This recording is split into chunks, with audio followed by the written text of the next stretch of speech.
find you a seat. Grab yourself a cup of joe and put up your feet. Let's talk about the latest news and all about true crime. We can make a difference if we put in the time.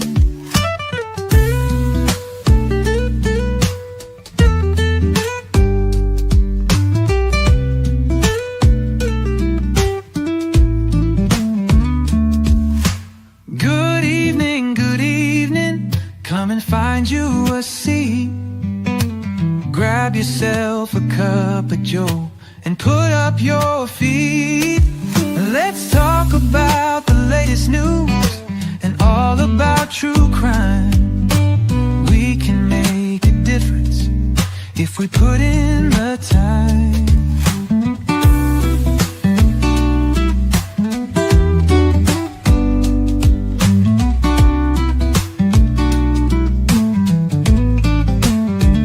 Oh, we can make a difference if we put in the time.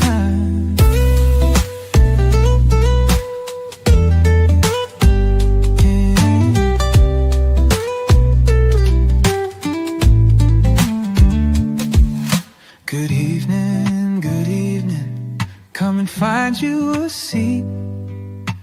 Grab yourself a cup of joe and put up your feet.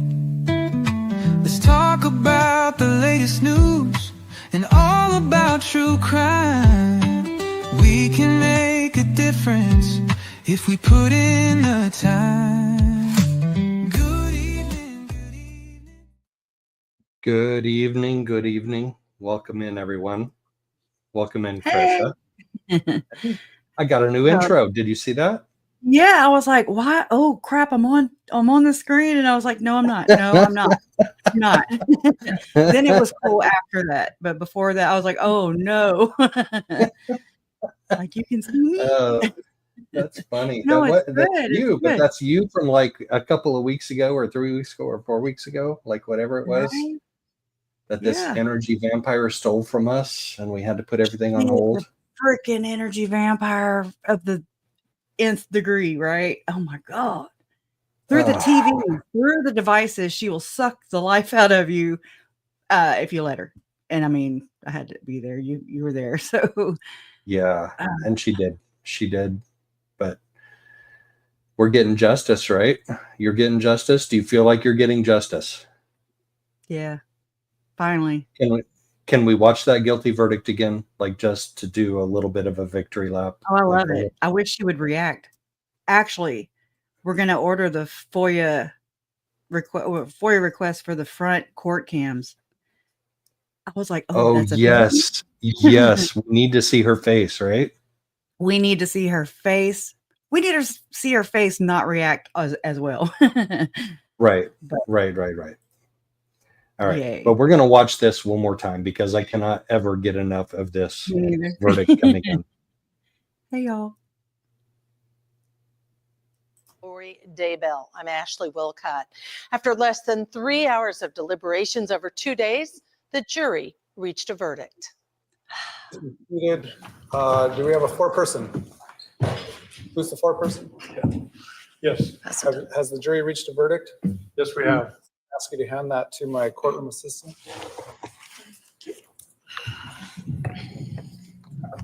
She probably thinks it's her courtroom assistant. Mm-hmm. Right. What you doing, girl? I'll ask the clerk to read and record the verdict.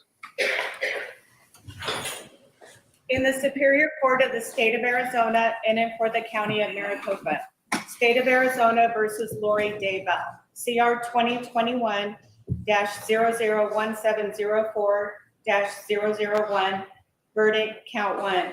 We, the jury, duly impaneled and sworn in the above entitled action, upon our oaths, do find the defendant, Lori Daybell, as to the crime of count 1, conspiracy to commit first-degree murder occurring on or about July 11, 2019, That's forever. guilty. Signed, foreperson. Huh. Is this your two Where'd they go? verdicts? So say you one and all. And suck in or hold her breath or none? On the court's own motion, I'll go ahead and ask the clerk it's to hard to poll the tell. jury. Juror number 1, is this your true verdict? Yes. Juror number 2, is this your I'll true look at verdict? them. Yes. Juror number 6, is this your true verdict? Yes. Juror number 7, Is she like this your looking true at each verdict? one of them Juror number individually? 8, is She this your watches true everyone. verdict? She's probably gonna. Juror number 9, is Pretty this your hot. true verdict? Yes. Juror number 10, is this your true verdict? Yes. Juror number 11, is this your true verdict? Yes. Juror number 12, is this your true verdict? Yes. Juror number 13, is this your true verdict? Yes. Juror number 15, is this your true verdict? Yes. Juror number 16, is this your true verdict? Yes. Okay, Hell that's yeah. enough of that. That's enough of her. I'd have been like, yes. I'd have done something really crazy. Hell yes, hell yes, or something. She doesn't Yeah. react. She And was then- moving her head though for like every single one though. She was like moving Yes. her head back and forth. That like, is so bizarre to me. It It is. is. It's scary because she's freaky. I don't trust her at all. She is. you don't want to like check out her portals. No, I've been down them portals. Yeah. All you get is bad person and you miss sleep and your family, But you come back out, Yeah. Are you coming back out? I gotta know, girl. Are you okay? Me? Yes. I'm so much better now. Ever since that happened, the guilty verdict, I was so like overwhelmed, stimulated. Because I don't react either, but also I wasn't told I was guilty. So my reaction and hers, nonchalant. Okay, totally nonchalant. But after that, and then I kept saying on, because I streamed it live. And so I'm always like this. I have to like unplug, shut the stream down because I can't continue. I want to, but I can't. I can't process it unless I'm away from it. Once I'm away from it, it starts to sink in. And then I was like this. Me and Jason were just like, then I talked to my best friend for a couple hours and So are and you then there now? Are you good? passed. Are you good? Good. Fresh. You? So You recuperated? you know what? I got more attached to this case than I ever thought I would by being there every single day. Like and seeing her mom and seeing Brandon and seeing Ryan and just like all the family members that were there. And I got more attached to it than I thought I would, but I got emotionally invested because of you bringing JJ to life for me. That's you. Like That's you my brought fault. JJ to life. It is. You're totally responsible for that. It's And I their love that fault. little boy. But I love that I'd have little shared boy. them with you whether they were, this way or alive. I'd much rather share them with you alive. I could just bring them right here to you, but there never would have been this had it not been for them. Right. Which I found really interesting with the juror number 15, Carl. Carl. Thank you for your service, Carl. But oh my gosh, do you want me to show you that clip that I made of juror number 15? I've had a problem with juror number 15 from day number I remember hearing he needs to change his number. Nope, I got him. Verdict. So it's actually, I have to go backwards in this because it's in my playlist before the guilty verdict, which is crazy, but it is. Okay. Here we go. So I created this little video and then Josh Ritter of Courtroom Confidential played it on his channel, Courtroom Confidential. I may have to like fast forward because we're not going to watch all 20 minutes of this, but you like the guy. Go ahead. No, I just started watching him the other day when, I saw you in there too. Yeah. So he plays my video and he gives me a shout out, which is cool. But the fact that they discuss it like as a matter of a legal issue is an issue, or it might be an issue. Oh, crap. Welcome back to our special coverage of the cult mom conspiracy trial of Lori Daybell. I'm Ashley Wilcott. After less than 3 hours. That's the guilty verdict. Here we go. Welcome back to our Scott, while I have you here, your thoughts on the Lori Vallow case really quickly, because I know that you had followed that case a little bit And I'm just curious your Let's thoughts speed and up reactions to the you know, interview with the juror. Here we go. we put on this whole 2.5 trial minutes in. prior convictions, and Okay. we'll get into this. I don't want to set it up any more than I need to. So let me just put this up here. What are you doing, Josh? Figure it out. I know. Come on. I need a producer. Get it together. What am I doing? Okay. I figured it out. Are you This an guy was a expert? problem Actually, from should day I- one. Can you guys see that okay? Or maybe I should do it like this. There you go. Here we You're go. like that, Josh. These are my subtitles, by the way, my captions. Reaction learning that she has been convicted of killing her. You got to pay for them. You know what? I feel sorry for her. I feel sorry for her? How do you Yeah. feel sorry for her, dude? Like, I how don't do you know. feel sorry for her? She's responsible for conspiring to murder her husband through her brother. And That you feel just sorry convicted her for. Yeah. Exactly. Yes, he voted to convict her. Like, that's Yeah. his verdict is guilty, but he feels sorry Yeah. for her. I'd have But felt what sorry did for he him know if he that- would have. I'd have felt sorry for him. For his conscience. What did you know? he know about the day before they deliberated on the verdict, though? You know, I mean, driving home yesterday, I'm just like, God, she's spending the next 3 lives in prison. Driving home yesterday, I'm like, she's spending the next 3 lives in prison in a cell. How did he But know she that the day before they deliberated? In a cell. I don't You know. I mean, you got That's a problem, dude. to feel sorry for her, even though I mean she's. No, I don't. that's I don't have to feel awful sorry thing for her. do. I mean, there's something wrong up there, but Yeah, there's you're something well wrong up aware. there. Well aware. Charles was All the right. first whistleblower on If that. you guys you know, caught that, it kind of that's wild. Yeah. Now I have not seen that clip. Then I thought I did, but I didn't. So You didn't see and that? I have to point this out, and I mean, this is just me, and this is just how I notice things because I've been in this for a hot minute. But I notice in the Mormon community that they say lives and not lives, and it gets under my skin so bad. I'm like, it's multiple lives, wives, it's a life and a lot, and people's lives. You know, there's like 2 different things. But just now that I've drawn that to your attention, pay, just kind of notice So for you yourself. think potentially he's an LDS member? Potentially. No, I'm not saying that. I'm just saying. But he just said It was live. weird wording. It was weird phrasing Yeah. for sure. It's I don't know. I felt bad for the jurors, and I still do for those who will never know who they are. I thank them for their time, their service, and for their conviction, and trusting and doing their legal duty. I appreciate that, and I'm also sorry for how they received the information. It's like backwards. For me, it's backwards, and I'm just like, oh, like the one lady, she said, I think we've uncovered some lies, and I'm like, wait till you see You the have rest no of it. idea, right? Hold my beer. Yeah, so it's just fascinating to me though. Now I never was fascinated or interested in the judicial system.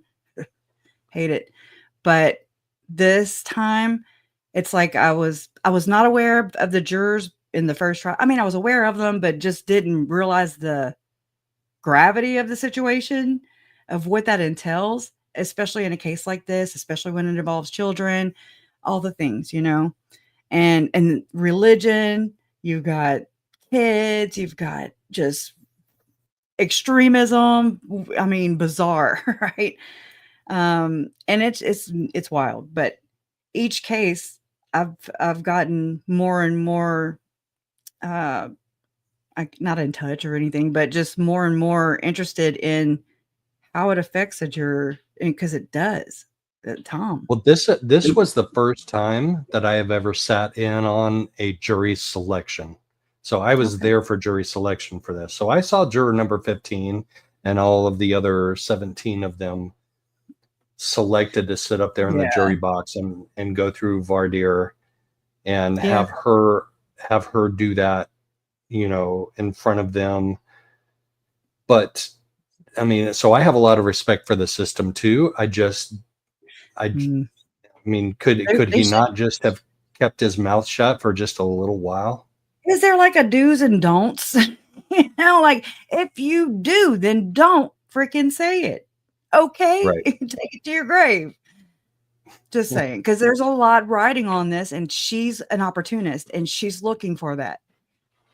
So they like to exploit all the things, and just know how the world wronged them. So, hey, anyway, it's very interesting. It's very interesting. I have mixed feelings about it because he was a problem from the start. He had his phone on in the jury box. His phone went off while he was sitting in the jury box next to a microphone on the wall. Yeah. He was texting his daughter during Captain Keller's testimony. He claims he was texting his daughter, which the judge didn't ask him to look at his phone. I would have if I were the judge. I'm like, dude, hand it over. Let me see what you got going on there, bro. Right. But we lost 2 alternate jurors in the first 2 days. So I think maybe Judge Bresky was getting a little bit nervous about losing too many jurors. I picked this a little too fast. Yeah, right? In 3 hours. They see the jury in 3 hours. We're going to call him Flash. Okay. He is. He's quick. He's quick. But, and the interview that Lori did with Arizona Family, look, and I told Jason this, we were watching some of the jurors' interviews or whatever after the verdict. And I was like, wouldn't that be some crazy shit if she did another interview? I'm like, that would be so bitchy of her, and I mean, she's a bitch. So, excuse my French, but I mean, she is. So, just to get the last word in, just to be Lori and to have her grandstand. And I was and then bam, I was like, mother cracker. And I'm no visionary. It's called common sense. And like, kind of paying attention. I think your other Uncle Jerry may have had like the quote of the trial, right? Yeah. It was the first Remember one that? and it's this one. We got the bitch again. Yeah, right? Because we got the bitch and then we got the bitch again. And I don't know, he's going to have to really jam it up for the third time because there will be again. Is there a double again? Well, Lori's all about multiples. So, I mean, she's just collecting them all. The only thing she wasn't collecting were, the kids. She had too many of them, according to the Wi-Fi password. Too many kids. And what's crazy? This brings that up. Is Lori, mom had, their passwords because she was doing the books and everything for Uncle Charles when Lori, pulled her crap. And I remember, okay, so it's just like, for this and then the password for this. And a lot of them were 5 kids. Oh, wait, what was it? 5 kids forever. Okay. And then the password to the Wi-Fi in, Idaho was too many kids. And I'm just like, well, if that don't tell you a lot.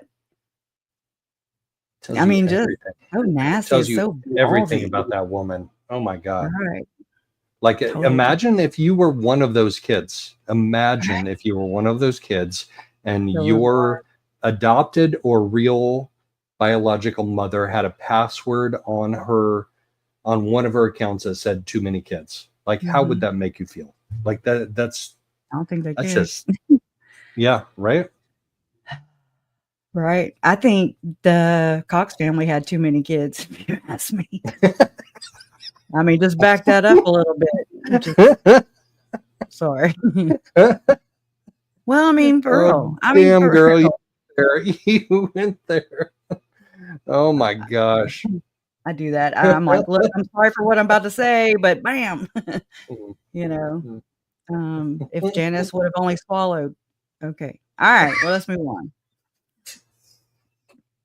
Let's make like some douche and get the funk out of here. All right. Okay.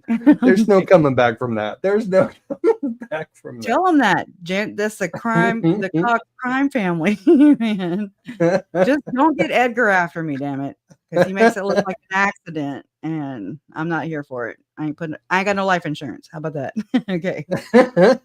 You don't have a $2 million life insurance policy? I do, Damn. and everybody wants me for it. You know what? So I'm not sure if I finished saying this earlier, but I think I've gotten to know Jason a little bit vicariously through you. And he seems like the kind of guy that would follow you around picking up your marbles when you lose your marbles as you're walking down the street. Is that him? And he had a stroke. And he does that. Straight. I'm like, So, how do you know that? Stop. But keep going. Right? What? Right? What? Yeah. So everybody say hey to He went to Jason. law school. He should have went to law school. Yep. And yeah. So Nice. he's the strategy guy. And I'm like, what? You know, like, whoa. It blows my mind every time. I don't know. All He's right. just good So at do you have some of these things like preloaded up here? And yeah, I don't know. Well, this is like the one with Charles, Tiley, and JJ.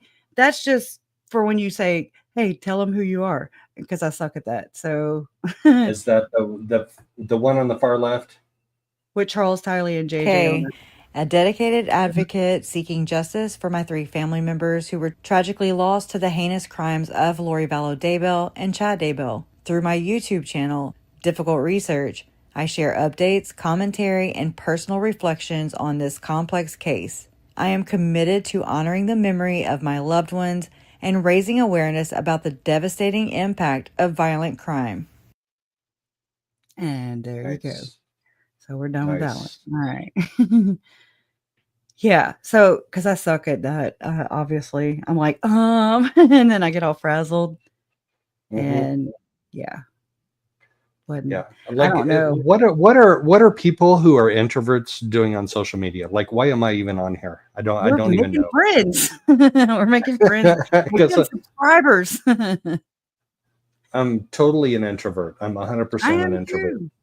I thought from I was the day not. I was born. Yeah.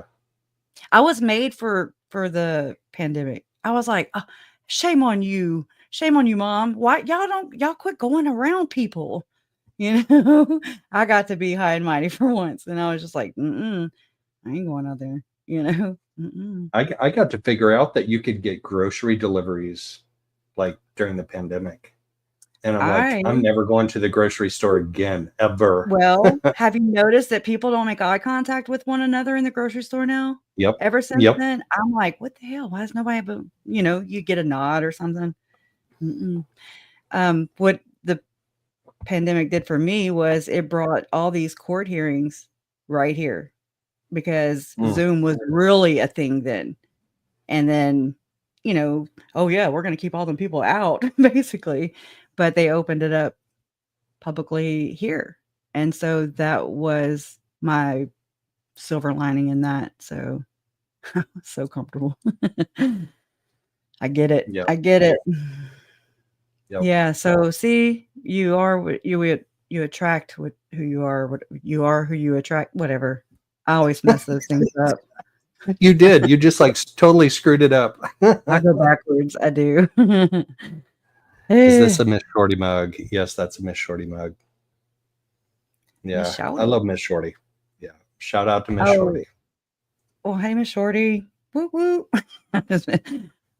Just kidding. I mean, woo woo. All right. But, Right. Yeah. So you have a Temple Night video, and then you have the Gordon something. Yeah, I don't know. It wouldn't let me play it, so I don't know if the temple video is just the temple, and it would just be some kind of scenery or whatever. Even if it has sound, we can mute it. I don't know. Push play. Let's see what it does. All right, let's find out. Just to see. Okay, good. So it's just that. You can loop it. Oh, I guess you can't loop it. I don't know. There's Moroni. Is he the actual angel that came down and bestowed upon her power higher than the priesthood? Yes. He was like, bippity boppity, you're exalted. He was like, I visited Joseph Smith back in 1830 or whatever. Yeah. Bippity boppity boo. Bippity boppity boo. So that sucks if it don't just go, oh, I don't know. It's been a long time since I've had that.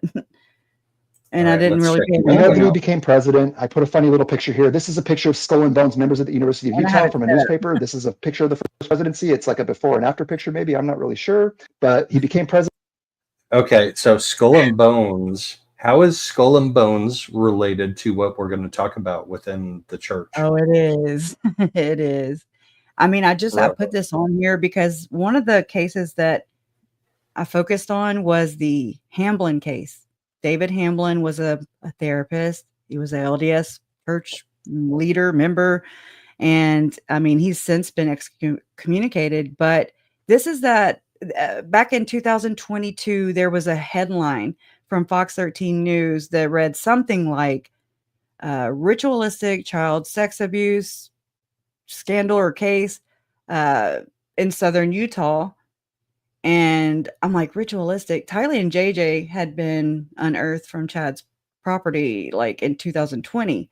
So, I mean, as we're finding out about how Tylee and JJ were handled in their deaths, and after, it was just, I was like, there's no way that Idaho's right here, Utah is right here. Chad and Tammy are from southern Utah. They grew up and raised their children in Springville, Utah. And I'm like, there's no way that you can have this much heinousness. I don't even know if that's a word, this much horrible abuse. And I mean, to me, it was like the same beliefs, it just really appeared that way to me. So as soon as I could, because this case is a lot, like with Lori and Chad. I mean, and it's spreads over multiple states and multiple years. Multiple layers. Like just going down one rabbit hole will take you like a year to dig your way out of a rabbit hole in this case, right? Have to have walkie-talkies when you go in. You're like, if I'm not out in 3 days, you come get me. But southern Utah, there's these 3 counties that this is like really prevalent in, and it's the abuse that is alleged took place between like I don't really know the date specifically, but like 1998 or 7 all the way through I don't really remember, so don't quote me, but like 2003 or I don't know. And it's David Hamblin has 4 daughters, and 3 of the 4 daughters had come forward with allegations, and he even admitted to one of his daughters on a recording that I'm sorry for graping you, but I can't say it wasn't somebody inside of me that didn't do it, or something like that. I'm a suck at quoting people. Gosh. And so I'm just like, okay. So, I mean, admittedly, and then there was also like David Hamblin and his wife at the time, Roselle Anderson, which is so interesting. Roselle Anderson. Then she married Hamblin, and then they got divorced. Then she's married Stevenson. She was in jail too. She got arrested. David Hamblin got arrested first in 2022, which sparked that story that I saw. Okay. And then Rosie was arrested right after that. And I was just like, I mean, since then, they've actually dropped the case. They can never get these things, these cases, these allegations. They can never, the alleged victims can never get their perpetrators held accountable because Utah is just like, oh, we're sorry. Oh, sorry, next time, better luck. I mean, they're like, okay, so here's the real problem.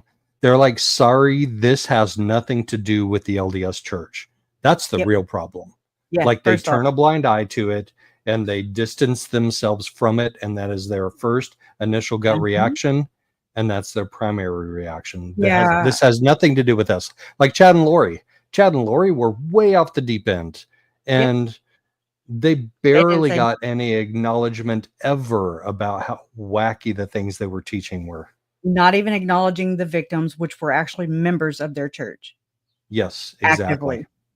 So that pissed me off. And I'm just like, what the heck? At first I was just like, well, I wonder when they're going to come out and say something. Because the first case I studied was Ervil LeBaron and that whole thing. And I noticed there had been, I'm haven't looked at it lately, but there were some women and children of the LeBaron clan that they moved to Mississippi, to Mexico a long time ago when their families were excommunicated from the church for starting basically the church of the firstborn. And I'm just like, huh, interesting. They ended up naming like the church of the firstborn of the lamb and whatever. Anyways, it's the same thing.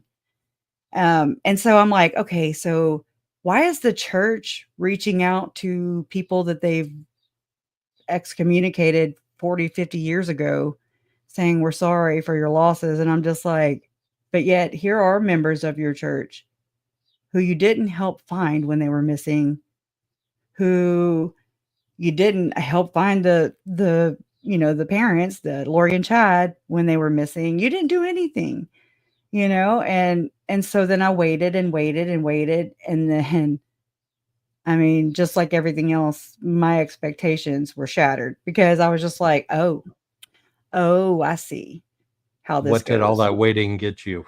What did all that waiting get you? Lots of time to research their asses. Yes. A lot of difficult research, right? A lot. They put the cult in difficult research. See you last Tuesday. See you next and last. We're going to see you every damn Tuesday. She was also found guilty on a Tuesday, which is beautiful. Yes. Tuesday Oh my God. Oh my God. I didn't realize that. Yeah. Oh, Fancy Nancy says, what is skull and bones? I don't have like the definition of it. I just know it's a super, I'm going to look it up because I don't want to get it wrong. What is skull and bones? I'm just saying, let me say who it is first. All right. It's a fraternal organization. We'll start there. Yes. Very good. You get a point. Just kidding. All right. Skull and Bones, also known as the Order or the Order 322 or the Brotherhood of Death, is an undergraduate senior secret student society at Yale University in New Haven, Connecticut. That's interesting. The oldest senior class society at the university, Skull and Bones, has become a cultural institution known for its powerful alumni and conspiracy theories. Skull and Bones is considered one of the big three societies at Yale University. But hold on. Hopefully it'll tell me when it goes to University of Utah because it branched off. And so that's where it intersects with Utah. Hold on. The other being Scroll and Key and Wolf's Head. The society is known informally. Oh, that doesn't look right. Informally as Bones. And members are known as Bonesmen, members of the order or initiated to the order. And so it's basically like Phi Beta Kappa, Lenonia. I don't even know how to say that. Brothers in Unity and the Calliopean. I don't know how to say these things. It's a fraternal. So it's a fraternal organization where they protect their own, right? But that is also similar to what the LDS Church does. Like they protect their own. They go to their own. Like if you're gonna go do a business venture, you're gonna pick somebody from the LDS Church to. Yes. Yep.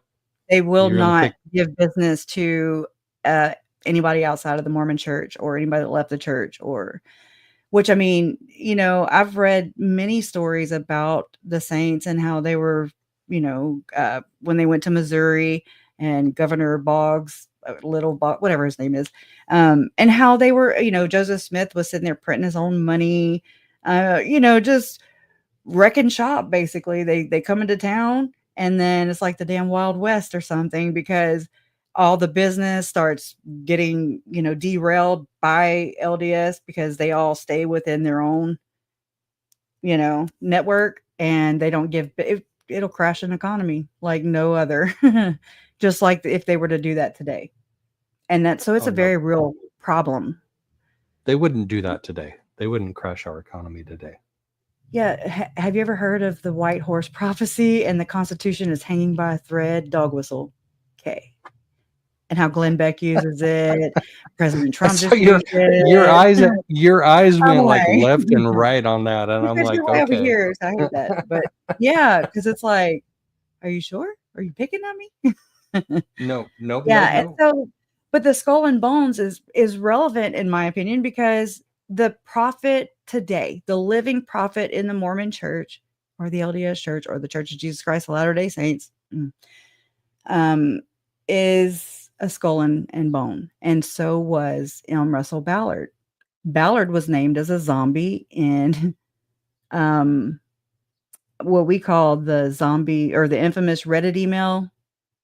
What? Which has to do with this case. Lori and Chad What? and or Melanie Gibb and David Warwick wrote this. Oh my God, we're gonna have to go down that someday. You We are have gonna to. You got to read it with me right here for the first Yep. time, and I got a Yep. lot. So, oh my God, see, this is why we suck at this because I mean it's good though. It's relevant. It's relevant, and yeah, I really think you should pull it up right now and read it. In fact, I'm actually Googling it. yeah. It's amazing. But M. Russell Ballard and Renlund, Dale G. Renlund, another apostle, another general authority, they were named as zombies, which I find interesting because M. Russell Ballard has been reported by other LDS members who have gone through the second anointing. I know there's too many things. I can't name them all. But just it's a special ceremony that I believe they practice polygamy to this day. And this is what I believe culminated, put Lori and Chad together, period. I think it wasn't about his books. It wasn't about how he likes the way her butt looks. None like that first. That's me. That's my conspiracy. No. theory. I want to hear that. I want to hear this because I've always wanted to know what made her, who is theoretically a more attractive female, and him a less attractive male. How did they get together? Like, how did she pick him? Because she had to have picked him, right? Right. She said they were best friends, Joe, in her latest interview. She No, wasn't cheating on her. No, that's bullshit. I'm sorry, but that's bullshit. Okay. No. They were sealed in the temple. Somebody who is so focused on the physical attractiveness of herself and whoever she's dating or living with and how much money they have. There's no way that she looked at him and said, "Oh, he's the guy for me." Like without there being some type of other factor there. Absolutely. Because that's what I think this recruiting system is. I think that she was told by someone wise, which I found out in through the Hamblin case, is they refer to their parents as wise.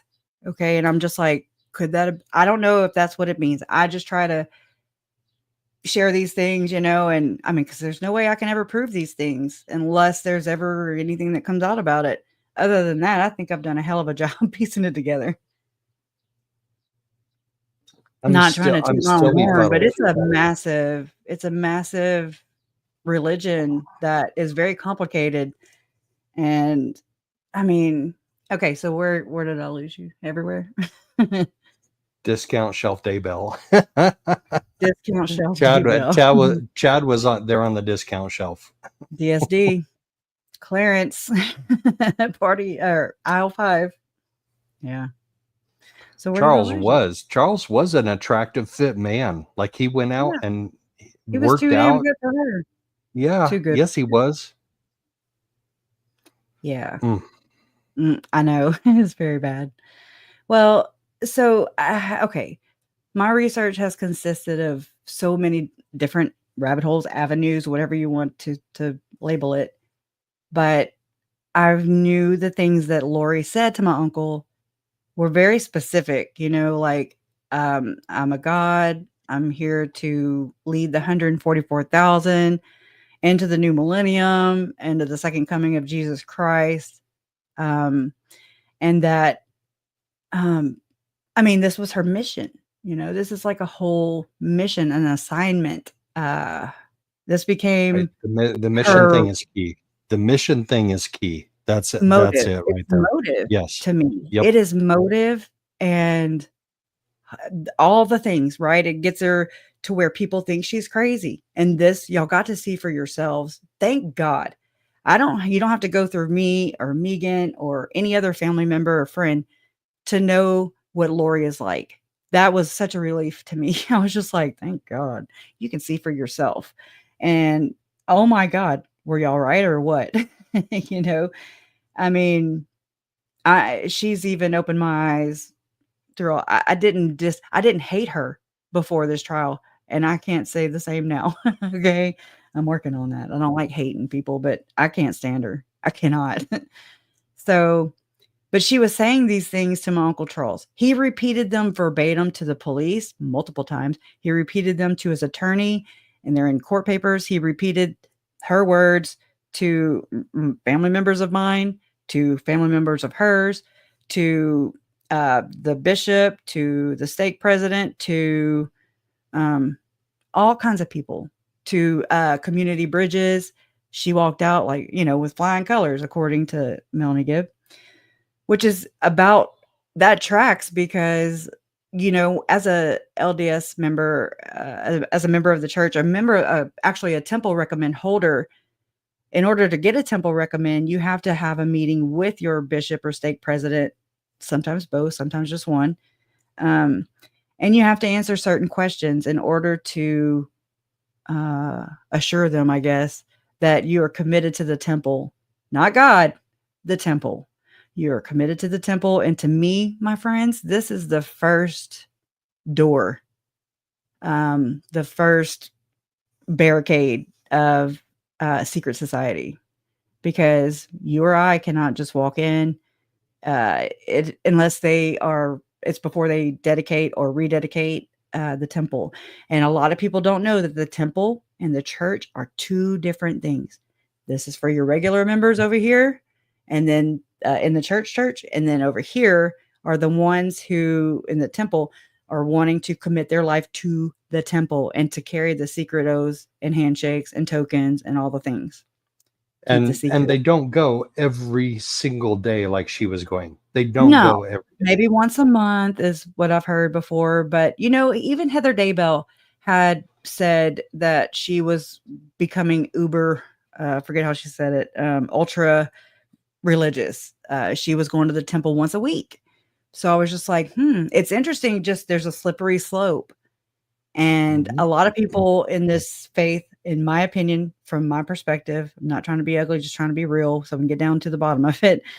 A lot of people are in denial, and they will not ever show that there is anything but a firm foundation underneath it all, that everything's perfect. We're good Mormons. Tylee even said it in a video with her and JJ on the trampoline. She said, happy family. And it's eerie as all get out. Then you watch Ruby Frankie, with that crap on Hulu. Same thing. It's the facade. And it's like, oh my God, somebody tell them they're not perfect. Tell them they're not the one true anything on this earth. Right. Please. Can we watch Charles's interaction with the Gilbert PD on that body cam? Can we watch that? Because this to me is huge. You can't have it without. Actually, you can convict without it, which I found like, whoa. I don't know. Do I need to get it or well? I got it. Okay, good, because I'm looking up other things.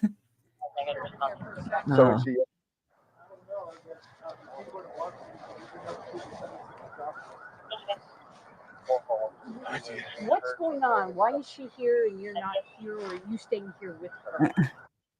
Okay. She's had kind of a break from reality. She thinks you're LDS?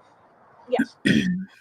Very tomorrow now in the past. So he asked this police officer, are you LDS? So that's kind of like setting up the table for like code talk. The inside speak. Exactly. Right. Yeah. The dog whistles. Yep. Are you going to know what the hell I'm talking about? You think she's what? Married to Moroni at the top of the temple. Angel, LDS. Angel. They don't let me in there. Probation. Did you hear that other officer? He's like, they don't let me in there. Yeah. I won't go in there either, my friend. And she knows when the second coming is happening next year, so does the prophet. She knows when the She second knows coming's happening. about it. She meets with Moroni, Jesus Christ, face to face in the temple every day. I've tried to support her as much as I could, but it's gotten really, really bad lately. She's had a break. She says, I'm Nick Schneider. Poor thing, Ned, Nick, Ed. Ned Schneider. He just mentioned Ned Schneider. So we're going to see this during the next trial, right? During Brandon's trial, we're probably going to see this. I don't even know. I'm like, she's still trying to get his download to his phone, the Cellbrite download, right? And I'm like, what the hell does she want with that? And then why does it apply to that case?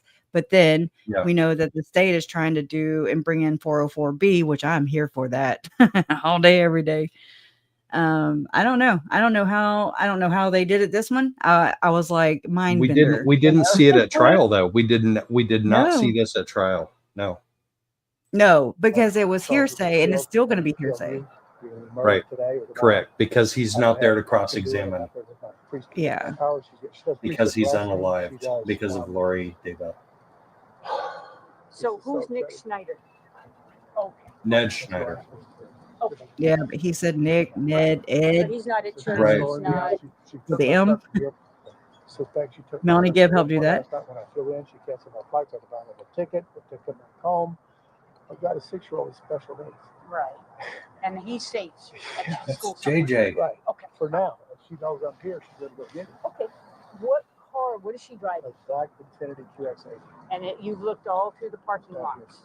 All right. All right. We can fast forward a little bit. He's got her phone right there. He does have her phone right there. Hey, he pays for it. Just saying. Right? 62. It's KDM something. KDM 62, 63, 67. Handicap plate. Handicap. Yes. So He's just out of his wits. yeah, he's totally discombobulated, and that's my official term. Narcissistic reactive abuse or something like that, where the narcissist sabotages or provokes or whatever, and then when the victim reacts to it, the narcissist will point their behavior out as validation for they will blame them for overreacting to the reaction. Melanie Boudreaux actually exhibited this when I played a little clip from her when she got arrested for trying to get her kids. Oh my God, with her Uncle Alex in the damn vehicle.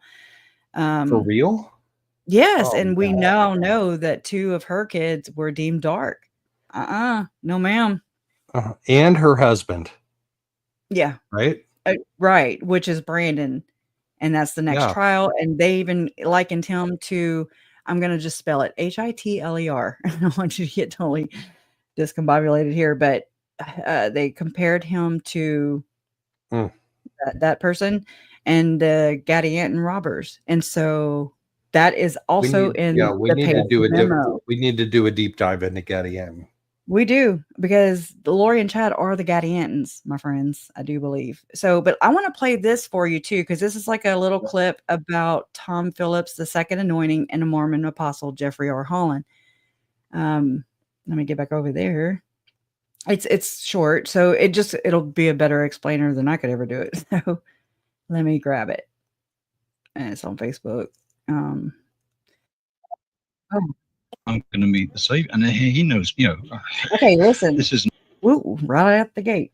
I didn't know that, but Tom Tom Phillips, right here. He actually admitted in this Mormon Stories podcast interview back in 2015, but it was done in 2012, I think, anyways. And so he says that he was preparing to meet the Savior, and what did Lori say she did? She met the Savior. Okay. These things I'm just like, all right. Because as far as I was concerned, I'm going to meet the Savior. And he knows, this isn't meeting a stake president or a bishop. This is meeting the Savior. So you were getting ready to meet the Savior? Yeah. Wow. Okay. And was your wife invited? Wow. Okay. Yes. I don't know that she understood. What?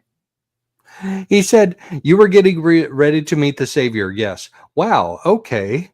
That's like Yeah, if I I'm mean, an I'm not. interviewer, I that's don't not want to that's make. not my reaction. I know. Well, At okay. least show some compassion or something. Like I don't know. I mean, because I'm not making fun of Tom at all. I'm just pointing out the similarities that Lori said she met the Savior too, which I believe is a dog whistle. Now, what she did after that is beyond me. So, Right. just So lining hang these on, we up. could be meeting the Savior here.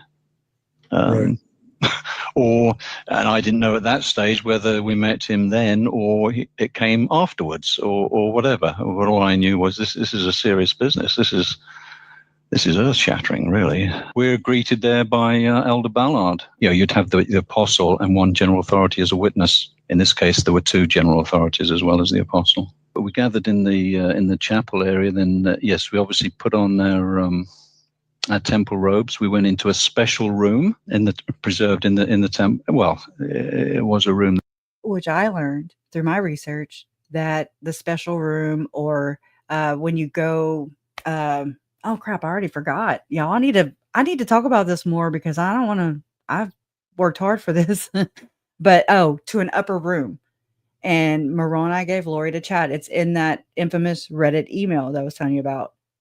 And it basically lays out this whole case, but from a weird freaking Reddit post that somebody posted that obviously came from Melanie Gibb and David Warwick. So that was sort of set apart for this. I was beckoned to sit on a particular chair, and Elder Ballard knelt down and washed my feet, then dried. This is called the second anointing, and this is whenever the apostle will. This is when you get exalted. Okay, this is when you get 2 tickets to paradise, guaranteed. So the apostle's washing his feet, gives him a blessing, and then the woman gives him a blessing, the wife, which again, and whenever a lot of people have standards or moral standards, I guess a lot of us do, right? But people who hold a secret second anointing, a secret ceremony where only, and these are hand chosen people, these are people chosen by the living prophet. This has happened since Joseph Smith's time, Brigham Young's time. You can go read the whole ritual. You can see for yourself, like I did, because I was just like, no way, no freaking way. And it was just a secret way of practicing polygamy. It's spiritual wifery. It's freaking Lori and Chad, in my opinion. Well, so in the James and Elena story, we hear Chad Daybell document, I'll just say, very real events that were happening for James and Elena that were actually happening in real life for Lori and Chad and their victims. Okay.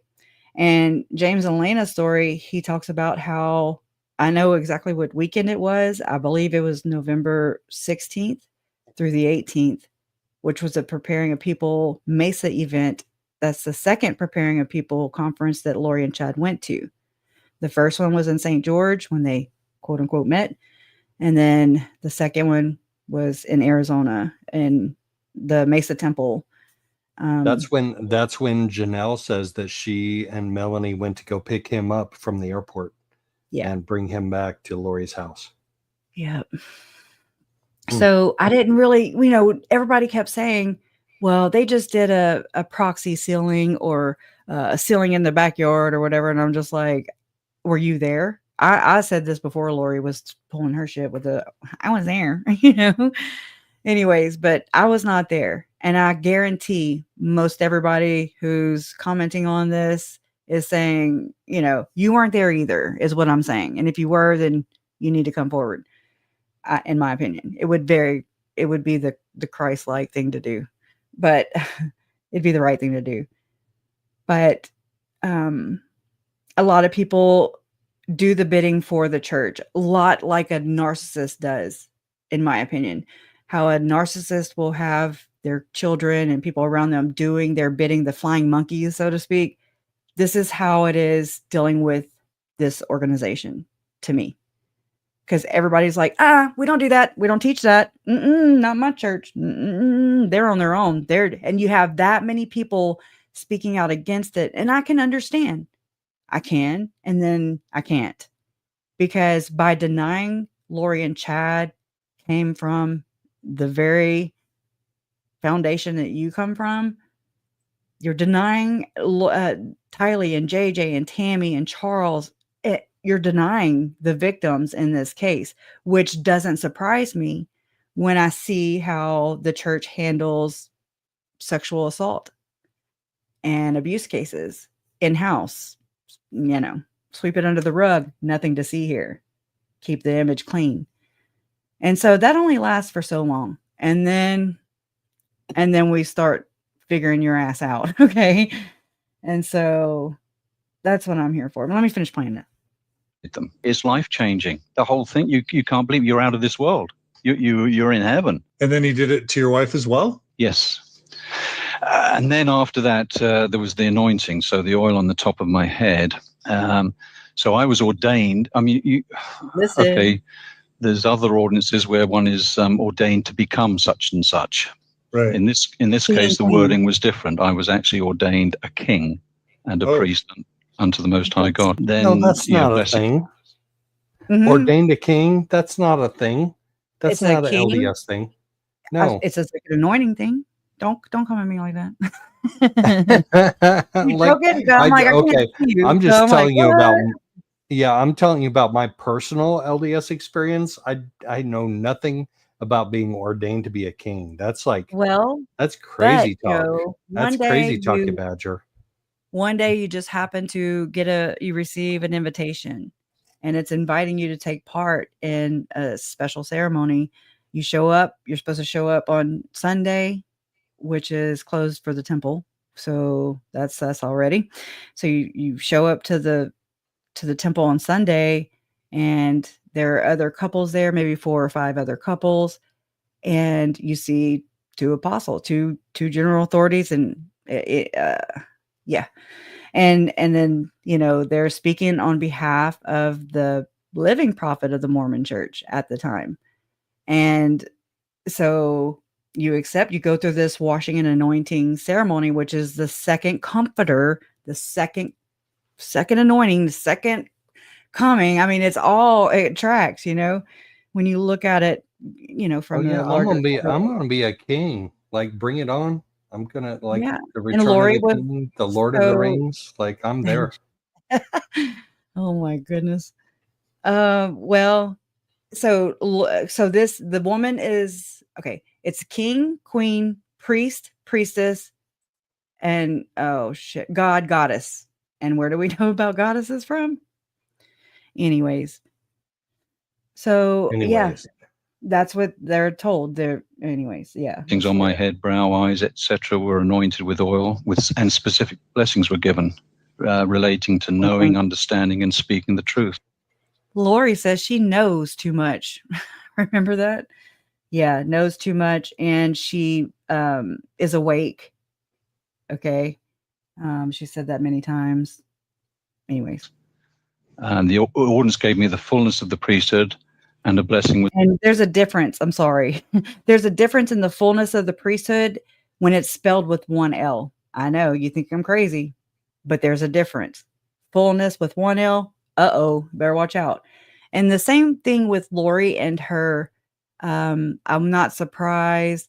I've just learned to have joy in everything. It's called the everlasting joy, which is something that once these people go through all this special stuff, secret stuff, then, and you're guaranteed this. She doesn't know any other religion. She doesn't know any other way but the way she was raised, the way that Chad was raised. They know this. Chad, I would say, knows a little more because he's the priesthood. He's a guy, patriarch, but I feel like she signed up for this. And I feel like that's why she got in touch with Jason Mao and then Melanie Gibb and then all the point people. Okay. I think it's, of course, not going to lead me right to the church if you've not seen through demonstration of how the church handles things. They make sure to not have it tied directly to them. So they have like shell corporations, 12 or 13 of them when they defraud the freaking IRS. So there's that. So, I mean, it's really, I'm never going to just have I gotcha moment, but all the things are there. Even from I don't know why M. Russell Ballard would become a zombie. But again, I think that that Melanie Gibb and David Warwick actually wrote the infamous Reddit email where that is written. And also that Detective Ray Hermosillo, I forget the other one, or Dark, or yeah. Is Hermosillo, is he the really short guy that's like 5'8"? And he's like buff, you know? Yeah, he is. Oh my God. Like I totally don't want to be tackled by him, but He's so nice. He's the one that told Janelle said if he's going to tackle you around the ankles, he's going to tackle you. Well, yeah, he's got first dibs. Right? No, he's a sweet guy. He really is. I don't know him past that. I mean, like I have to kind of compartmentalize myself with all this because I understand, you know, and I respect the work that they've done. Oh my God. There's not enough words that I can say in gratitude to express, but I also know that they are possibly Latter-day Saints, or if not, come from a very high dosage of, or, high. Go ahead. No, so we have somebody asking if any of this is related to the Glenn Pace memo. So maybe we should actually dip into that. No? Have you ever felt this way? Have you ever been What is labeled words you just can't say? There we go. That was weird. That was like is that you or me? Oh my God. It was automatic. Like I didn't click anything. Okay. So it is and it's not. It is and it's not. It's all one and of the same. So, but you're right. It's not exactly directly related to the Pace memo. No. So I have a bunch of new subscribers like in the last month. So introduce people to the Glenn Pace memo. Well, I got to pull it up. I'm going to pull it up. Well, crap. I had a little spill and everything, but I wasn't ready for that. You want to do that first? I can. There you go. Now it's up to you. Well, I've got to grab it. I'm looking for it. Hold on. No, I don't have a video for it or anything. No. God dang, where did I put it? Sorry, I can hear my mouse. It's supposed to be quiet. Okay, it's not in there. Here it is. I think so. Hold on. I don't know. You want to do something right while I find it? Because I feel like I'm really on the spot. Damn it. Okay, I did find it. Okay. Geez. Here we go. I hate that. Here we go. Okay, so the Pace memo refers to a controversial internal document written by Glenn L. Pace, a former general authority of the Church of Jesus Christ of Latter-day Saints. It became a point of significant discussion regarding the church's financial practices and welfare system. Here's a breakdown of its key aspects. So the author in the context, it says Glenn L. Pace served as a member of the First Quorum of the 70. The memo was reportedly written in the early 2000s. Actually, it was 1990, and was intended for internal church leadership. It addressed concerns related to the handling of welfare funds and potential financial mismanagement. Content and concerns. The memo raised questions about the allocation and use of church welfare resources. It expressed worries about a perceived shift away from original intent of the welfare program, which was to provide direct assistance to those in need. Why is it talking about the financial stuff? What is wrong with Because that's what matters to Mormons. Because that's what matters. That is true, but that's not at all what I think the Pace memo is.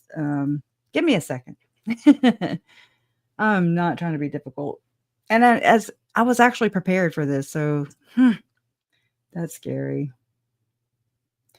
You want me to finish playing this video while we're at it? So that it'll buy me some time? Absolutely. Okay. Yeah. I feel under pressure.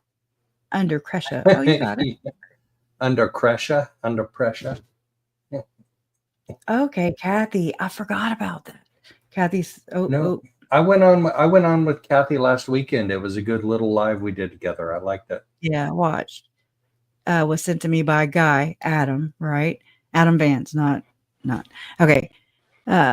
Who was told all of this by 3 of Melanie Gibb's friends. They took notes when Gibb was telling them all of this stuff. Yeah, that's some good notes. That's the infamous Reddit email she's talking about. Oh, Kathy. Hey, Kathy. Welcome into chat. Good to see you. I got to interview. I got to not interview, but I got to have her as a guest too, so we can talk about that kind of stuff as well. So important. What you doing? Oh, what is? There we got music again.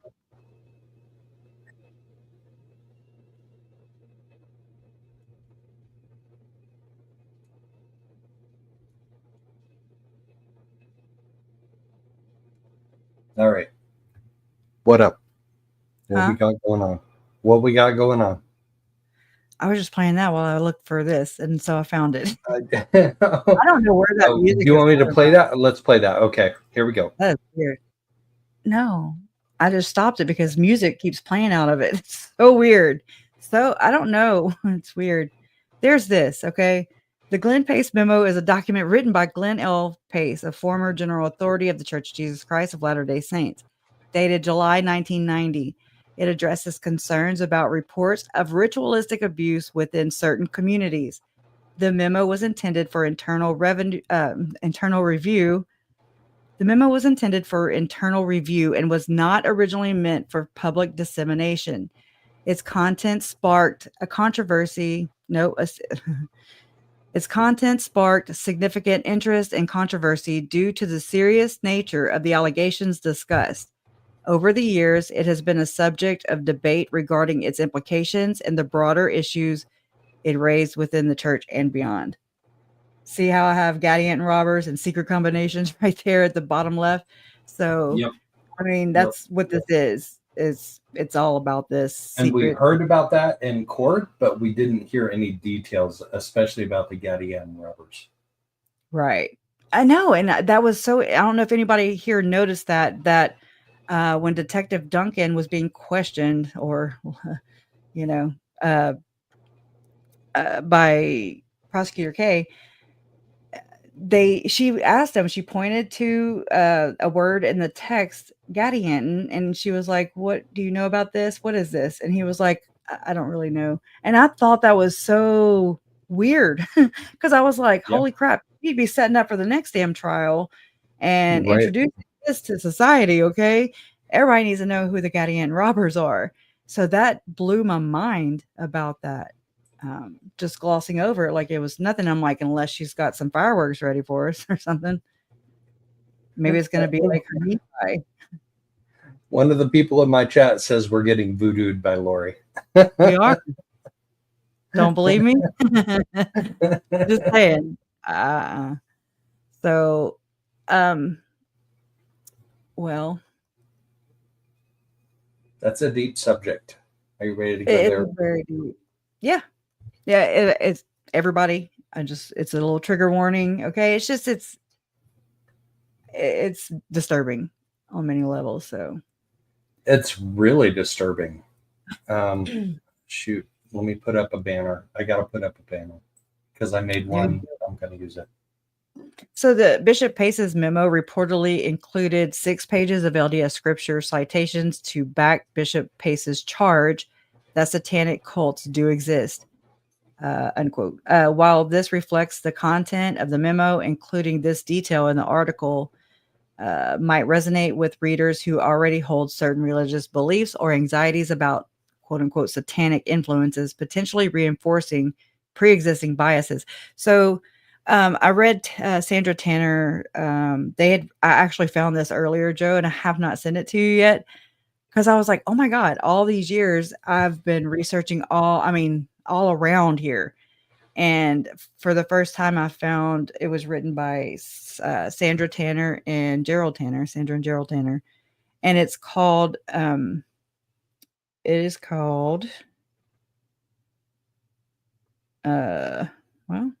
called Mormon. Oh, I mean, it's the last thing I looked at. It's crazy. Where does it all go? So it's Right, this- unusual for there to be something in the LDS culture written by women. I mean, they do write things, but it's such a Gerald patriarchal and society. Sandra. Yeah. Gerald and Sandra Tanner are probably the most notorious known people. They a Latter-day Saint would view them and perceive them as anti-Mormon when they're actually, they just hold them accountable is what they do. And so it's called Satanic Ritual Abuse and Mormonism. And I'm like, I've seen this before. I What? just didn't know it was a freaking, the whole PDF, 104 pages of it. It's Wow. yeah, because the Bishop Glenn L. Pace did this actual Pace Memo. He was tasked to do it, but then it was never meant for you, me, or anybody here to ever disseminate publicly. We were not ever supposed to know about this. It says do not reproduce on the top of it. Do It not does. reproduce. Yes. And so with Sandra Tanner and Gerald, Gerald has since passed away, but Sandra, now it says, while many people in Utah claim that they have been subjected to ritualistic abuse, these charges are not peculiar to Mormonism. The official name of the Mormon Church is the Church of Jesus Christ of Latter-day Saints, but it is often referred to as the LDS Church. It has, in fact, been alleged that Satanists have infiltrated a number of churches and other groups, and that they are perpetrating unspeakable acts of sexual abuse in these organizations. The Roman Catholic Church, for instance, has had a problem with Satanists for hundreds of years. It has also been asserted that satanic ritual abuse has been taking place in a significant number of Protestant churches. Okay, so it's happening everywhere. Okay, we get it. That's the first thing most LDS people say. Well, the Catholic Church does it. I'm like, y'all are both crappy. Okay, so I'm not trying to be. Right. The Catholic Church is like the great Church of The Babylon. whore of Babylon. Right. Yeah. The whore of Babylon. Yeah. Bruce Sar McConkie. That's what he dubbed it as. But then now they're friends. So just know that they're friends. Okay. And they're not our friends, if you know what I'm saying, in my opinion. So for instance, and plus the Catholic Church has been around for a long time, whereas the LDS Church has not, So it says, in this study, however, we deal mainly with what has happened in the Mormon Church in Utah and the light that it can throw on what is going on in other states and even in other countries. While we have been aware of the influence of the occult for many years, we were always somewhat suspicious of some of the tales of ex-Satanists. We have always tried to be very cautious about accepting stories concerning conspiracies, strong conspiracies. Unless strong evidence could be marshaled to support the accusations. We have seen too many people make the mistake of leveling serious accusations against individuals and organizations without carefully considering all of the facts. In 1991, however, we encountered some extremely important evidence indicating that Satanists had infiltrated the Mormon Church and were ritually abusing innocent people. This evidence could not be ignored, and we began an investigation of the matter. A few years before we began our research on ritualistic abuse, we looked into accusations that some occultists deliberately set out to infiltrate churches or groups to gain converts to their way of thinking. We visited Milwaukee, Wisconsin, and found evidence that people involved in witchcraft had penetrated some of the old Catholic churches, splinter groups from the Roman Catholic Church. They were using these groups to obtain converts to witchcraft and were involved in weird sexual practices. See our book, The Lucifer God Doctrine. All right, it says, it should be noted that there are some real differences between the beliefs of Satanists and those involved in witchcraft. Satanists actually direct their worship to the devil. This is something I've heard Lynn Packer state as kind of like there's no proof of satanic ritual or satanic or Satan, so, but they'll cover that in just 1 second. This is really good. But they never refer to the devil, Gordon Bowen, he never called out to the devil or anyway. So that's one way of not ever being able to kind of vet these stories out or get them to say that this is a real phenomenon. They practice. Okay. Whoa. Oh, here we go. This is important. Satanists actually direct their worship to the devil. Witches, on the other hand, which I do believe we are witnessing here, quote, worship gods and goddesses, claiming that their power comes from them. They practice what they call white magic as opposed to Satanist black magic. Then it says, there is, of course, a gray area between white and black magic, and it would be unreasonable to believe that all those who are involved in witchcraft are free from black magic. However, this may be. There are a number of groups that practice witchcraft, and these groups have different ideas about how their covens should function. It is interesting to note that Anton LaVey, head of the Church of Satan, has ridiculed quote-unquote white witches. Quote, white witches stupidly say that if you curse a person, it will return threefold. If you are so sanctimonious that you have to impress others that you are a quote-unquote white witch or good witch, it's a cinch that you would feel such guilt after throwing a curse that it would bounce back and harm you, unquote. So on page 7 of the same book, LaVey commented, the spokesman for witchcraft attempted to legitimize and justify what they were doing by proclaiming the existence of white witchcraft. White witchcraft, it was stated, was simply a belief in the religion of the old wise ones, or Wicca. It was to be believed that the kind of witches that were dangerous to have around were black witches. These were supposedly evil in their pursuits and worshiped Satan. The fact that the good or white witches employed a horned god in their ceremonies was justified because it, quote, doesn't represent the devil, unquote. So that was from Anton LaVey too. From the so book. is this from somebody that's in the LDS church?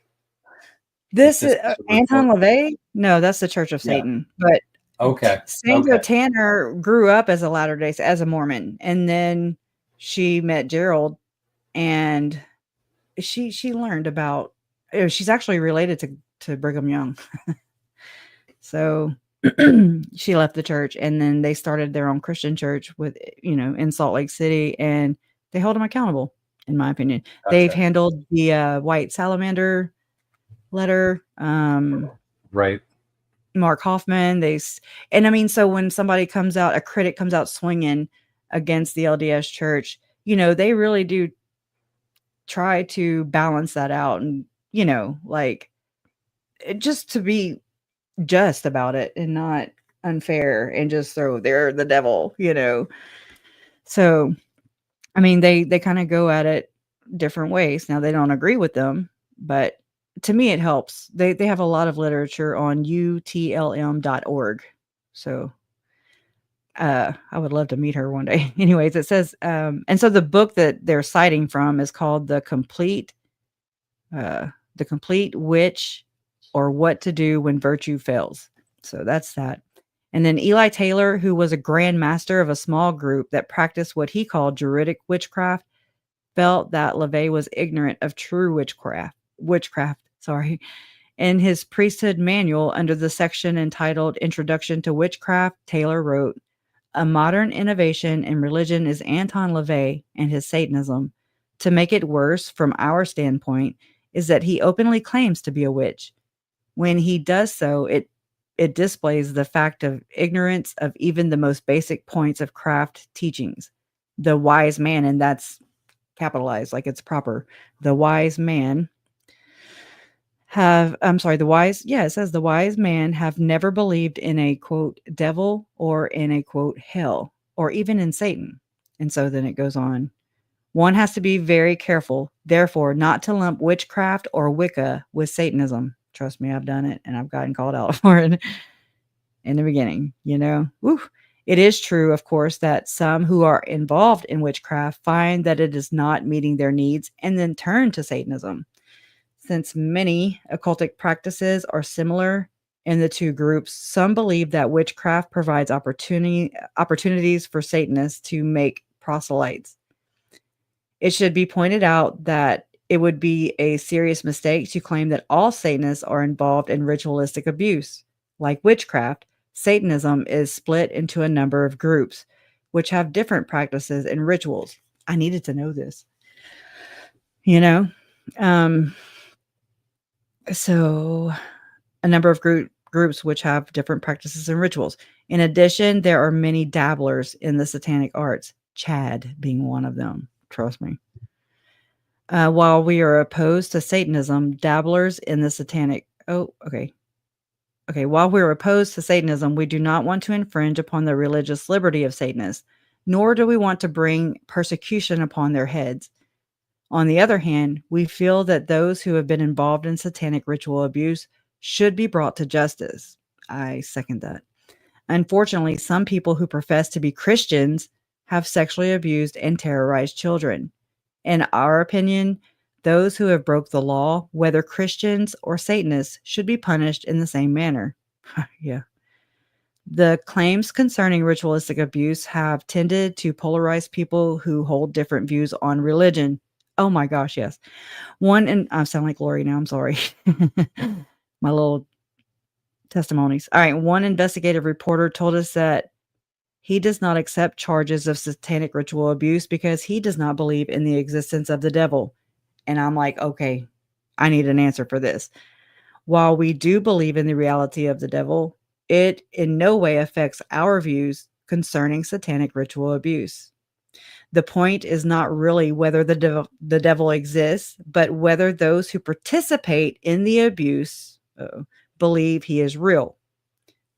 Okay, don't matter what you think. It just matters they believe it, and this is what they're doing. The ancient inhabitants of northern Central America and southern Mexico practiced human sacrifices, which resembled those described in satanic ceremonies. In both cases, the bodies were often mutilated and the heart ripped out. I don't know how to say this name. Sylvanus G. Morley quoted the following from the historian Bishop Diego de Landa. It says, quote, "At this time came the executioner." Oh, crap. The Nacom. Nacom, with a knife of stone, and with much skill and cruelty struck him, the sacrificial victim, with the knife between the ribs of his left side under the nipple, and at once plunged his hand in there and seized the heart like a raging tiger, tearing it out alive, and having placed it on a plate, he gave it to the priest, who went quickly and anointed the face of the idols with that fresh blood. And that's from the Ancient Maya, 1983. Any questions? Okay. Because I'm just going. So can we bring this back to the Glenn Pace memo? Like this, they're explaining why. Exactly. Yes. Because they handled this. They're the reason we have it, you know. So it's going through the chain of command. So yes, it has. It's from the satanic. I mean, it's from this. It's from that. Everything I'm reading, it's building up to that. So I don't know where I was. I don't either. I suck at that. You're asking the wrong person. Ask Jason. Jason probably knows. I know, right? He's not in here though. I got it. So it says the fact that human sacrifices took place among these ancient people is documented beyond all doubt in the book cited above. Now, it would seem to us that it would be unreasonable to say that we do not believe that these sacrifices took place simply because we do not believe the god Quetzalcoatl, or I don't know how to say it, actually existed. Quetzalcoatl, I guess I better learn, huh? Was very Quetzalcoatl. I don't know. I'm Kunas, not Spanish.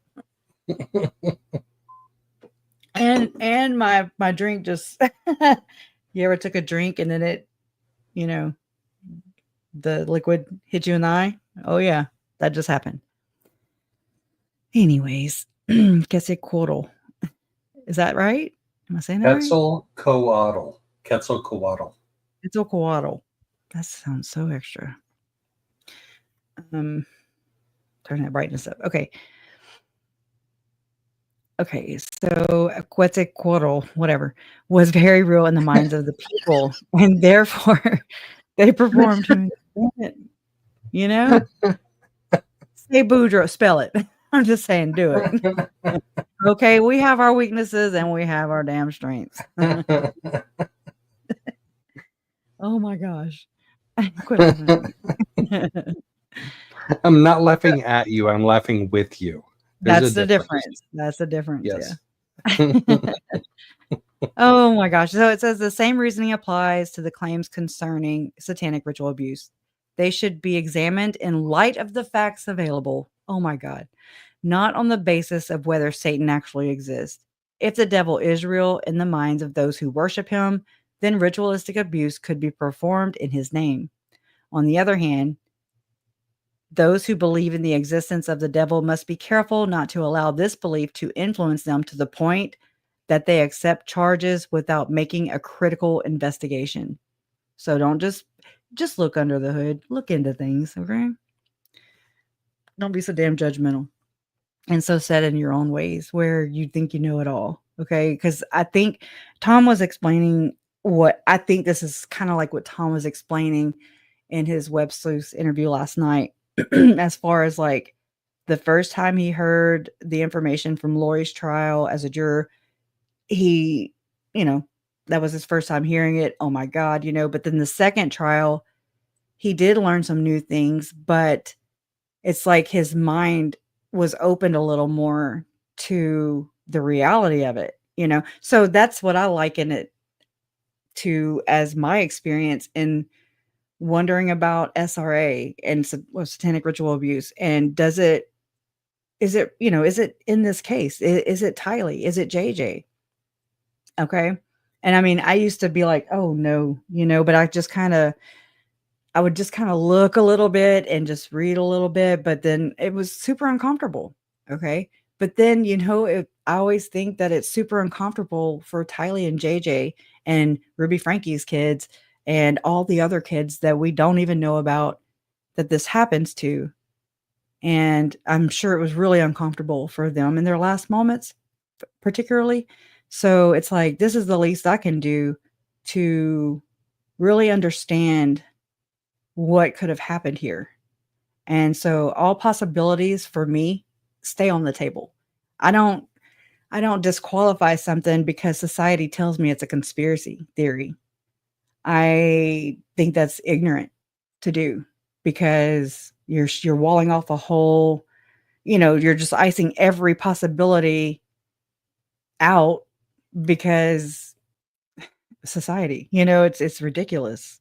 And it's very frustrating for the victims, I would think. It appears to be. And I mean, I think that's why it keeps on going. So, okay. Satanic accusations. While we have an interest in Satanism, witchcraft, and masonry, our main area of research over the last 30 years has been Mormonism. We have who found is our main area of research? Sandra and Gerald Tanner from the Tanners. This whole thing. So this is from their perspective. Tanner is like a Mormon adjacent name, though, right? She was. What did I just say? Brigham Young is her great grandfather's down the line. Yeah, she's now Tanners are Mormon adjacent. Yeah, I mean, but they're not Mormon. But they're adjacent. Some people have their criticisms about the Tanners as well. I've seen, but I respect everybody's research. I do. You can learn from all of it, in my opinion. Just take what you need, leave the rest. So this is from 30 years of their own research. So, I mean, I do respect that. I do, put some stock into that, but Okay, so it says, we have found that the study of Mormonism to be extremely difficult. Those who would make a serious examination of this religion must pass through a dangerous minefield of false statements, incorrect theories, and even falsified or forged documents. Since the founding of the Mormon Church, there has been a sharp separation between Mormonism and Orthodox Christianity. In 1842, the Mormon prophet Joseph Smith made this serious division very plain when he claimed that Jesus Christ himself told him that he, quote, must join none of them, meaning the other churches, for they were all wrong. Okay. And that their creeds were an abomination in his sight, that those professors were all corrupt. And that's from the Pearl of Great Price, Joseph Smith, History 119. So it says, a decade after Joseph Smith's death, Mormon apostle Orson Pratt answered some questions about other churches. Question: who founded the Roman Catholic Church? Answer: this is bad. The devil, through the medium of apostates who subverted the whole order of God. Question: but did not the first Protestant reformers receive their ordination and authority from the Catholics? Answer: yes. And in this manner, they received all of the authority that their church was in possession of. And the mother, having derived her authority from the devil, could only impart that which his satanic majesty was pleased to bestow upon her. I don't do good with these things. The seer, that's from the seer, January 1854, page 205. Then it goes on to, in 1958, I go here to this source for a lot of things to understand Lori and Chad. In 1958, Bruce R. McConkie, who later became one of the 12 apostles in the Mormon Church, wrote the following after the heading Church of the Devil, which you have to know that Melanie Gibb actually says it's the doctrine of devils, the Church of the Devil. She says this in her another interview that she did with police detective Coons and Duncan. Okay. So At the very Coons and Duncan were Chandler, not Gilbert. right. Gilbert did a lot of the interaction with Charles, ignored him. They thought he was a creep, all the things initially. Okay. But then also you have to take into account that Gilbert is who did Brandon's investigation. Okay. So it's like they right. And they wasn't it the same lady police officer that investigated Charles and Brandon both? And Brandon. She responded to Brandon's shooting, and she responded right there in the hotel parking lot where you saw. And here's another ball buster.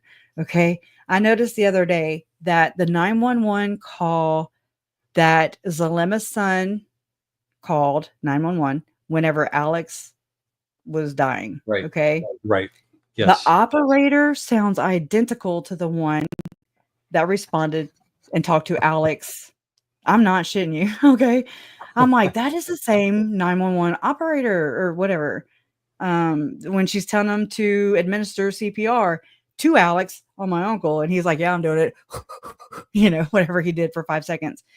And then here she is responding to Zalema's son as Alex is dying on the floor. As so freaking karma. Wow. Whoa. Wow. That is some coinky dinks. And now if it is her, it really does sound like her. It kind of caught me the other day and I was like, oh crap. That's the only coincidences in here. Just so you know. I'm going to show you this right here where Melanie talks about this at the very end of this interview. Let me share. I don't know if it's sharing. Is it? Can you see my Melanie Gibb? Hello? Okay. Okay. Yeah, we can. Okay. So let me turn the captions on. She's saying how righteous this makes her. Okay. But listen. I know I've seen him over there before, but I don't remember when it was. I don't remember him. I think I was gone before. If he came over, I think I was gone. You don't know. I'm just trying to remember when I did see him. Yeah, we don't know. Girl, you're crazy. My brain hurts. I know. I'm trying so my memory is not the sharpest always, and so I'm Pretty trying good. so. Don't sell yourself short. Yeah, I know. I try, and some things leave an imprint so bad. She said so many times, my memory is not the sharpest, but you just ask me and I will remember. Call me. Remember that one? Call me. Yes. When you Yes. have questions, I'm like, what do you think you're doing right now? You idiot. Exactly. Anyways. Oh my gosh. She is a walking contradiction. I don't want to remember that. You got to remember, we're asking you questions what might have been just like mundane late stuff, back. and we're asking you to remember because now it might be important for you. Exactly. I am here to help wherever I can. Awesome. Well, I'm gonna I smoke, think if though. anything else, I'll probably just call you and it's best, you know, over the phone. And make you come back in here. Yeah. Come on. I'm just Likewise, if you thinking- think of something else that, You know, one thing that I did think that Here was we go. important, that recording that I did. I said, why would Alex say this? You know, I don't know where the, how did I say it? I don't want to know where the kids are. And then So she's saying Alex said that. I That's don't something want else. to know where the kids are. Did she just say Alex, I don't? Alex, she's saying that Alex told her this when she asked him. She says she asked him, but I don't think she did. Anyways. So she says, Alex said, but you got to listen. She does a lot of wordplay right here too. This is just lanyap. Okay. But we're on our way to this. Yeah. and they won't be able to be found. That won't be able, I just kind of combined it, but that was from So she said that won't be if I just kind of combined it. She took what Zulema said, which she's calling him Suleiman here, but that was from Zulema. So she's admitting right here that she did not exactly hear that from Alex. She heard it. She combined them. Okay. dilemma that information was that particular. That's how I can tell you that she did not ask nobody anything because, you know, they're non-confrontational people. Strip. I just threw into one when I was speaking to her because they both came from either me or her. But anyway, I don't know why Alex was. Because they both came from either me or her. Right. So you And don't know where the kids are? I'm a pretty blonde MILF-like figure, so you should just like listen to what I say and I'm just don't pay young. attention. Yeah. I'm Right. gullible. I'm- I'm gullible and I'm naive. I can't I believe just I like I told didn't you. believe it 100%, but I kind of believed Yeah. it, but not 100%. Yeah. Ask me again in 5 minutes. So, right? She is the most gross of them all, I swear. I think she is. Like I think she should be charged. Like I really do. She's ahead. Like she's got more rank than Lori in the bigger thing and not Chad's church. Okay. This is bigger than Chad and Lori. So she said, I didn't even want him to know. And he doesn't even know where the kids are. I think she said something like, well, however I said it. So to me, that says we can't blame Alex. If you're an attorney, she can't put that on Alex when she says we didn't even want Alex to know. So if they're going to try to put the blame on him. Oh no, it's all Tylee's fault, don't you know, Melanie? And you're there for it. Jason asked, he was like, well, since everything is Tylee's fault in Lori's eyes, how is she going to blame Brandon's shooting on Tylee? I was like, good question. Good question. Anyways. All right. I think that part of the recording is helpful. Okay. Would you agree? And in regards to the kids. Yeah. I think it could be helpful to be used against her, personally. Yeah, there's a lot. I know there's a lot of evidence. I know that we have not. He's so worried. Rolled out the rug I yet. know that there's a lot of evidence. She just said, I know that there's a lot of evidence. Yeah. Holy shit, girl. You Yeah. must know that there's evidence against you then too. She does. And she fishes for it. And then, because she'll say many times, she'll say, you guys know way more than I do. Yeah. I have a theory. I'll share with y'all at the end of this. At the end of the video. At the end of the live. A lot of evidence. I know that we have not rolled out the rug yet because you guys know so much more than I do, even though I know the weirder kind of the definitions to what you're reading about. You help us to corroborate. You have the Rosetta More than I do. Yeah, you're just a savior here, Melanie. Let me tell you. And we all bought it. A lot of us at first until I was like, yeah, I don't think so. Yeah. A lot of us caught on to her crap. Well, someday the police and I were all gonna get together and have a powwow. It's all said and done. It's been a hellish year, but it's been great learning for me. And I'll just say that It's been I'm great so learning for relieved. me. It's I'm been so great glad. learning for me. Yes, yes. She What ain't learned the- enough. Yeah. All right, I'm gonna drop the F bomb because what the fuck? It's been great learning for me. Yeah. So glad that they can provide her learning. And see, these are the people that write books about cults, is what I'm saying. And they become the cult experts. And I'm just like, not on my watch. Wanch. I'm grateful that if anybody had to go through it, I'm glad it was me and not somebody else. Because I'm kind of that. The reason why I was involved, I would say, is because I am very trusting. That's my weakness. Okay, go ahead. Okay. I thought you would for sure be like, what? But there she is dropping I'm the victim and they fooled me. I was deceived. I've come across, Of course she was. a couple people like that. Yeah, just so trusting. That are just trusting, and I hate to use the word naive. But there's some gullibility there. With I hate to trusting use the somebody. word naive, and there's some gullibility. You think? You Yeah. think, woman? Naivety and gullibility. Yeah. It's just interesting how they handle her. It's It is. very enraging. It is. Yeah. Because I mean, at the end of the day, she's learned her lessons and, but even though I believe she was hands-on, I believe she was hands-on. A tough skin in that area. One lady that I've spoken with was like, I trust everybody. I'm a huggy person. I trust everybody. I That's a see good in perfection. everybody. And there is good in everybody. Well, especially when you're dealing with religion. Yeah. If you're talking at a level of religion, like Christianity, you do have that trust. And to me, there's really no difference in, look at some of the scandals involving, Franklin scandal? bishops, anybody in that high level of authority. Here we go. He's just changed the word from priest to, bishops, stake presidents, and Mormon leadership. In my opinion, it's the same damn thing. Manipulated. One of the definitions that I read in the Bible dictionary. Here we go. Was fascinating. It was under the title devil. And it said, because I'm researching a lot of stuff right now. It's been very interesting. My own little research going on. And it says, one of Satan's greatest tricks is to convince, I don't know if that's the right word, people. Wait, what? Hold on. What? One of Satan's greatest tricks is to convince who of what? People that they are following God. Well, we weren't finished with it. Yeah, that's exactly what this is.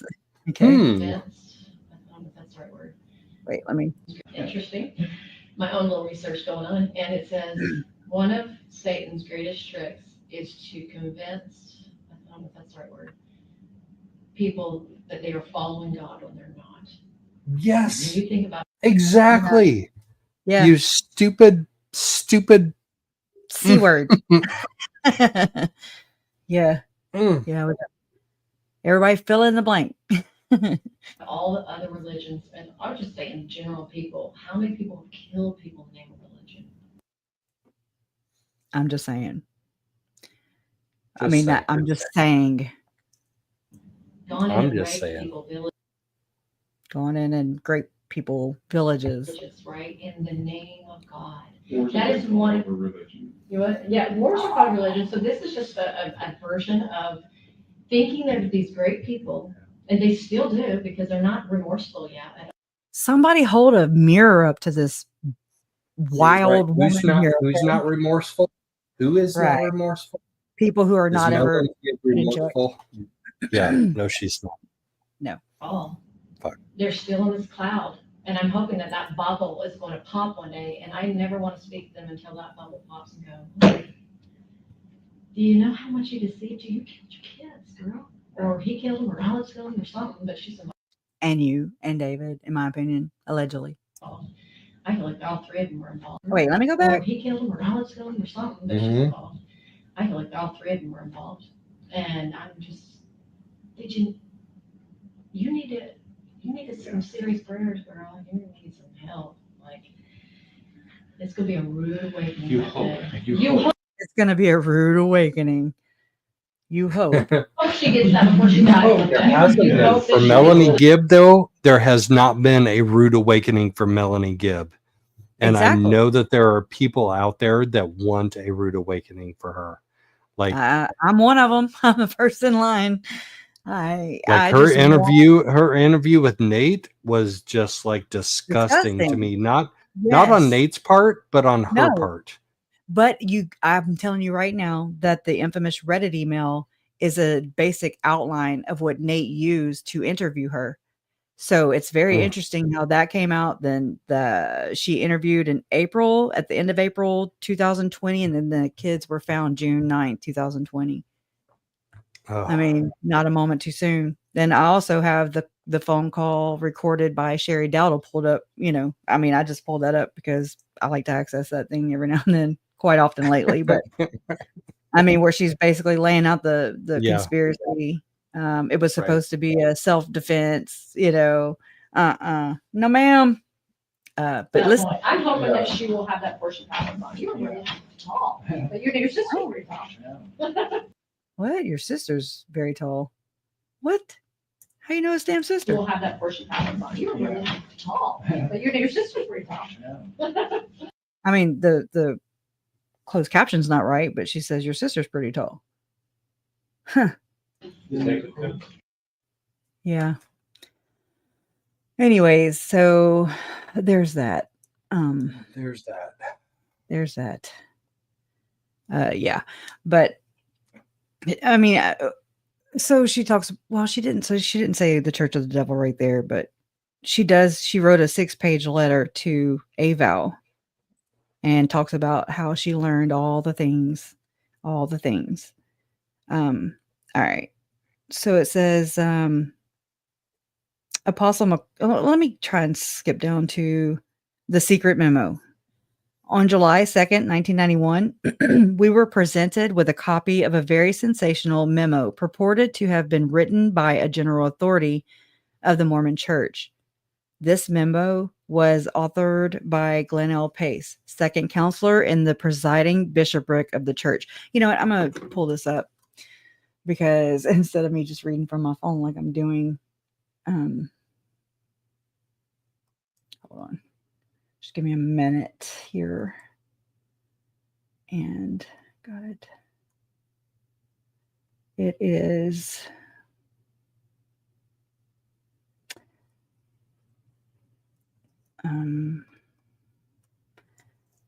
let's see what this is called. utlm.org.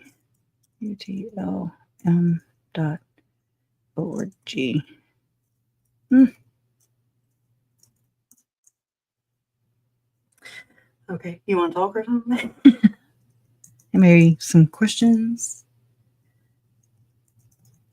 Or I can just keep Mormonism. Ooh. I'm a crappy slow typer, so. Okay. Okay. What are you trying to add? I'm just trying to pull this document up. Here it is. So that you can see what I'm reading. And, well, mother cracker. I wish I was one of those people that was fast on the horn, where I could just be like, oh, yeah, it's right here. Right. Me too. Like we were picking at the other guy. Ritter dude. Okay. So I just got to figure out which one this is.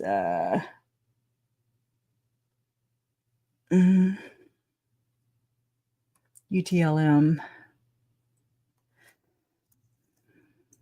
Let me try that. Here we go. Yay. Finally. Okay. Now I got to get back to you. And then I got to do this. And it's Salt Lake City Messenger. That's what it was. Okay. So back this down a little bit. That's way big.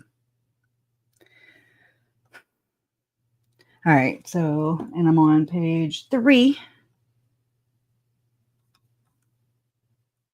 Allegedly. This is Glenn Pace right here. For anybody wanting to know. Well, here we go. On July 2nd, 1991, we were presented with a copy of a very sensational memo purported to have been written by a general authority of the Mormon Church. This memo was counselor in the presiding bishopric of the church. It is dated July 19th, 1990, and is directed to the, quote, Strengthening Church Members Committee, unquote, of the Mormon Church. In the memo, Pace states that he has met with 60 victims of ritualistic child abuse, and that all 60 individuals are members of the church. The contents of the document are so startling that we wondered if it might be a forgery created by someone who wanted to embarrass the church. Because of our own concern regarding the memo's authenticity, we decided not to make it public until we could learn more about it. We did give a copy to a woman who was doing research on incest, and she was able to meet with Glenn L. Pace concerning the matter. This is crazy. She claimed that Pace informed her that he had now interviewed over 100 victims of ritualistic abuse. On October 2nd, 1991, we gave a copy of the memo to another researcher who is very well versed in the operations and history of the Mormon Church. He was very suspicious about the authenticity of the document and noted that he did not think the church had a committee called Strengthening Church Members Committee. We have since learned that they do. Okay. He decided to call Glenn Pace about the matter. While Pace was not available at that time, he was able to discuss the memo with the secretary. She acknowledged that there is indeed a Strengthening Church Members Committee, and was surprised to know that he had a copy of the memo on ritualistic child abuse. She informed him that the document was prepared solely for the committee and that he was not supposed to have a copy. She instructed him, therefore, to destroy his copy of the memo and to tell the person he obtained the copy from that his or her copy should also be destroyed. We, of course, felt that the memo should be available to members of the church. Thank God. All right. Therefore, on pages 3 through 8 of the issue of the Messenger, we have made a photographic reproduction from our copy of the document so that those who are interested can inspect it in its entirety and draw their own conclusions. The reader will notice that the words "do not reproduce" are printed by hand on the first page of the memo. Remember? Right there. Okay. Here we go. Okay. There we go. These words were already on the copy when we received it. At this point, we do not feel prepared to take any strong position as to the conclusions Bishop Pace has reached with regard to his interviews. We are, in fact, caught on the horns of a dilemma. On the one hand, it is very hard to believe that such an evil conspiracy has been going on for so long without detection. We try to be very cautious about accepting stories concerning conspiracies unless strong evidence can be marshaled to support the accusations. I've already read that part. We have, So that's crazy. So we're gonna like stamp it out, but only if it like doesn't fit in with our usual vibe. Oh my gosh. Well, I mean, it is hard to believe, and that's the first thing I think. It is. Yes, it is. Right. But then I look at this case, and I look at Tylee and JJ, and I'm like, they are, in my opinion, they are the textbook of this gone wrong. You know, this is that. This Pace memo is explaining everything that we've seen recently, or, you know, for sure, in my opinion, since 2019, when Tylee and JJ became the latest Mormon satanic ritual abuse case of that time. And then we have R. Frankie and E. Frankie, and I'm sure other Frankie children. Because it's the same pattern. It's the same story. There's, you know, the Mormon therapists, which we have Tom Harrison, we have David Hamblin, we have Jody Hildebrandt, we have where they're somehow interfering or connected to different notorious bad Mormons. Okay, like Chad was meeting with Mormon therapist Tom Harrison. Tom Harrison had Jody Hildebrandt on as a guest when she had Connections Classrooms, and he had Eternal Core. Then we have Tom Harrison, who also wrote Visions of Glory, Lori and Chad's Bible. And we also have Tom Harrison in the mix with Tim Ballard of Operation Underground Railroad. Tom Harrison he was a therapist for Gordon Bowen. Gordon Bowen is the alleged Gordon Bowen is the alleged quote unquote punisher for the LDS Church of Satan, which is the faction inside of the LDS Church where they are doing what Melanie Gibb just said. People pretending to be good people who are actually worshiping God. I mean, worshiping the devil, like that's what this whole thing is. It's this guise, where they blend in amongst regular, normal people, but they're the wolves in sheep clothing. And they're preying on you, your vulnerabilities. They're exploiting that. They exploit everything. And they are waiting for you to let your guard down and just trust them like good Latter-day Saints and good people anyways all around the world, do.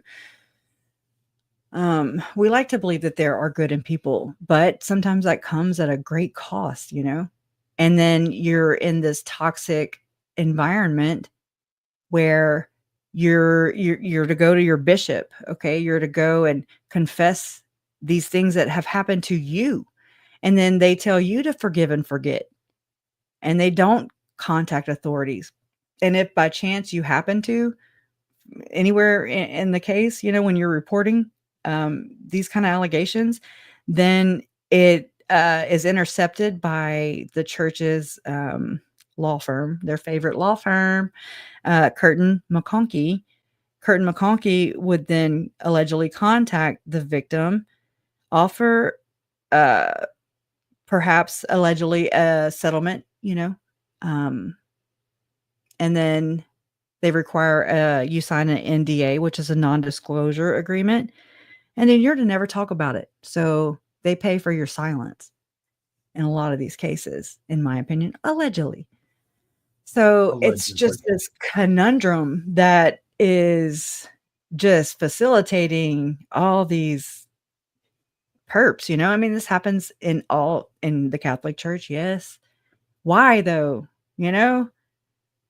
And so I guess if the one thing I can say today, if you take anything away from what we've talked about today, just thus far, don't tell your bishop. Report it to the police. You don't have to tell your bishop. You can if you want to, but alert the authorities first. It takes them out of the whole equation. And at least you have a standing fighting chance, you're not undermining them. That's just their that's their system for doing things. And, you got to think smarter than the tools you're working with, in my opinion. So, I mean, right here, on the other hand, we have to ask ourselves this question. Can the testimony of so many individuals that seem to agree on some key points be totally disregarded? Psychiatrists, of course, would point out that we cannot blindly accept the statements of those who are mentally ill. That's what they label them as, okay? Not just therapists, not just... The perps actually do this too. And you can see that happen before your very eyes if you go look up David Levitt. And yeah, he calls the victim tragically mentally ill.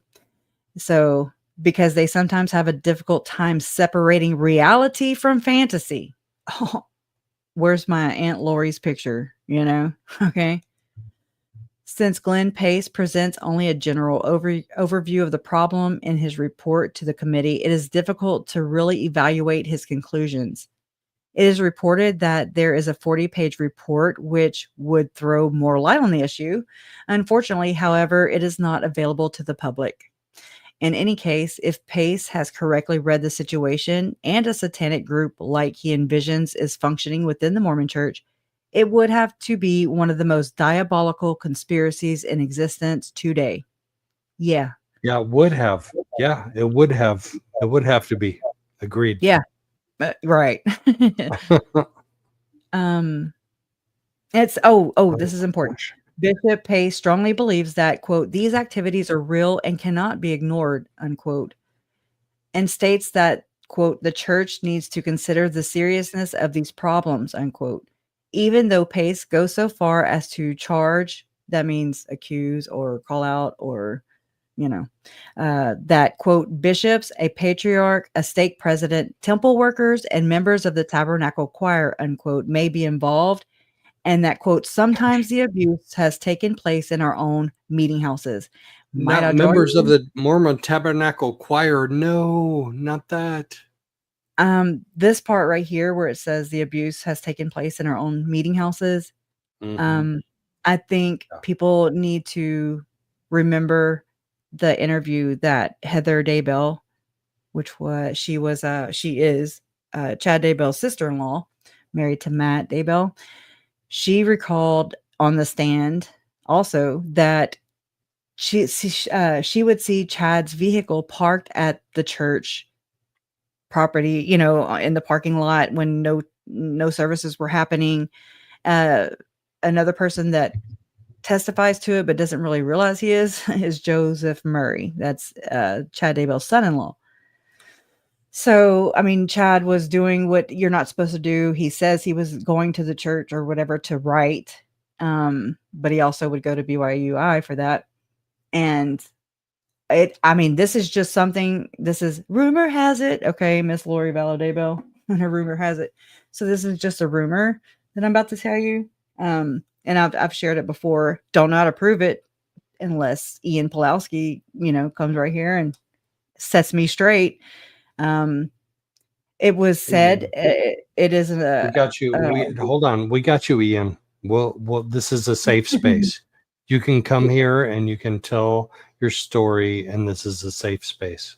Just saying. Safer than being with Melanie, in my opinion. That's all. Right. Dude, you had your chance. Take your kid and go. Anyways, but it's been alleged, it's a rumor that Chad and Ian was sacrificed a cat in the church meeting house. So is it? Does it track? Does it shock me? Anybody that finds their owl necklace pendulum in the lost and found at the damn church house and then uses it to rate my damn family and mark them for dead, I don't think so.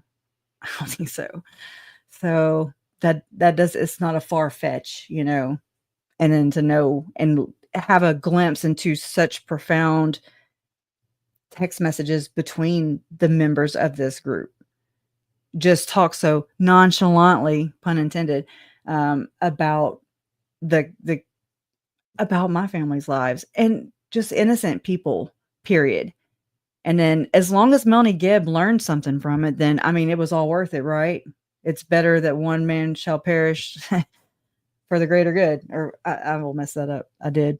But anyways, it's a really sick way of thinking here. And I know we didn't go over the Pace Memo. Bishop Glenn L. Pace's own words today. We have. Isn't that funny? I know. That's where we started, and we just didn't end up there. We can't. I know. I did do a video on this, and it's 20 minutes long, and I'm reading it. I leave out the parts about the Mormon scripture just because I wanted to hurry and get it out, and take forever editing things. So it's important to read it with the Mormon scripture context, though. I believe, because it talks about the Gadianton robbers. It talks about secret combinations, which Melanie Gibb does actually say this is a secret combination in her 6-page letter to Aval. She also says it in her interview with Nate Eaton, one of the 3 parts. So anyways, I don't see where Melanie has provided such insight. If anybody did, it would be Ian. You know, like I've gotten a lot more from what Ian said than the circular salad bar that we are brought to every time Melanie Gibbs speaks. Yeah. She makes me feel like not such a ditz. I'm like, yeah, you're good, girl. Yeah. So I don't know. There's just it's a sadistic layer that many people are not aware of. So when you think Lori and Chad, of course, the responsibility is always going to land directly on their heads because they are responsible for what happened here. However, there are more people who believe this very same thing, and they may not be followers of Chad. Likely not. Who would follow the big doofus? Okay. Besides Melanie Gibb. Anyways, but I'm just saying there's a broader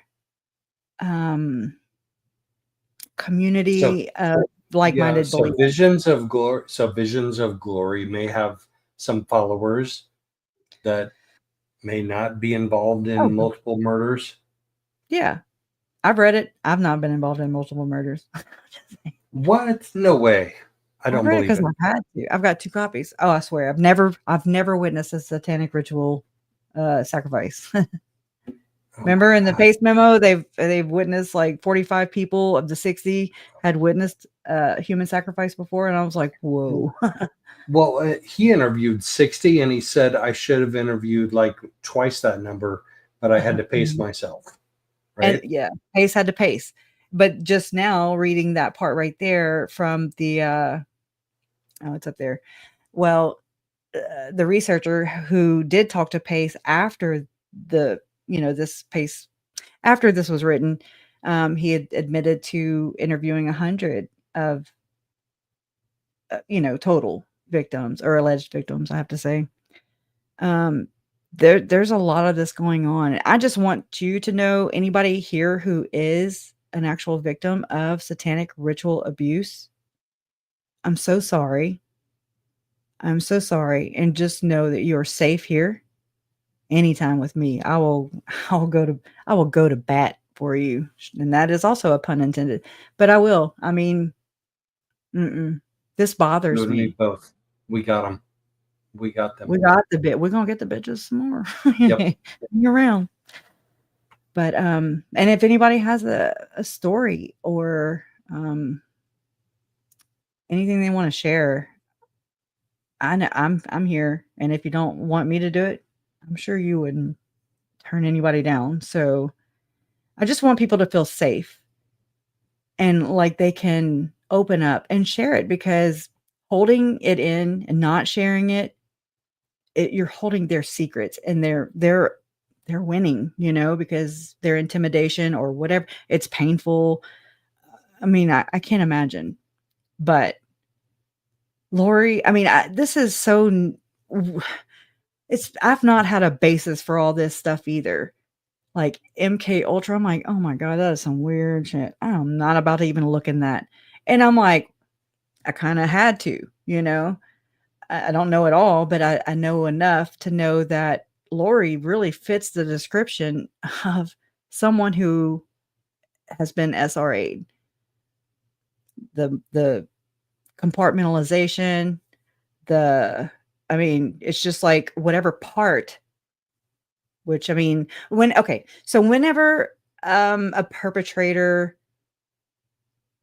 abuses a child, the child doesn't have anywhere for that to go. Okay, so they escape in their mind, because what is going on, when that happens to a child? And that's actually a really good point, because the memo actually goes into that. Like he talks about that. He talks about how you have to compartmentalize it and deal with it. You have to escape. You're a child. You have Yeah. nowhere for that to go.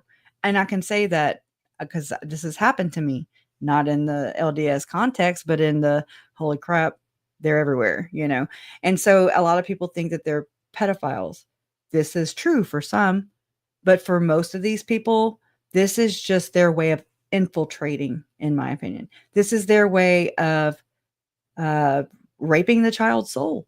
I mean, that's what happens when you do that to a child. You're murdering their soul, and that child has to live, or that victim has to live with that for the rest of their lives, while they're on to run amok with everybody else who trusts them and who allows them around their children.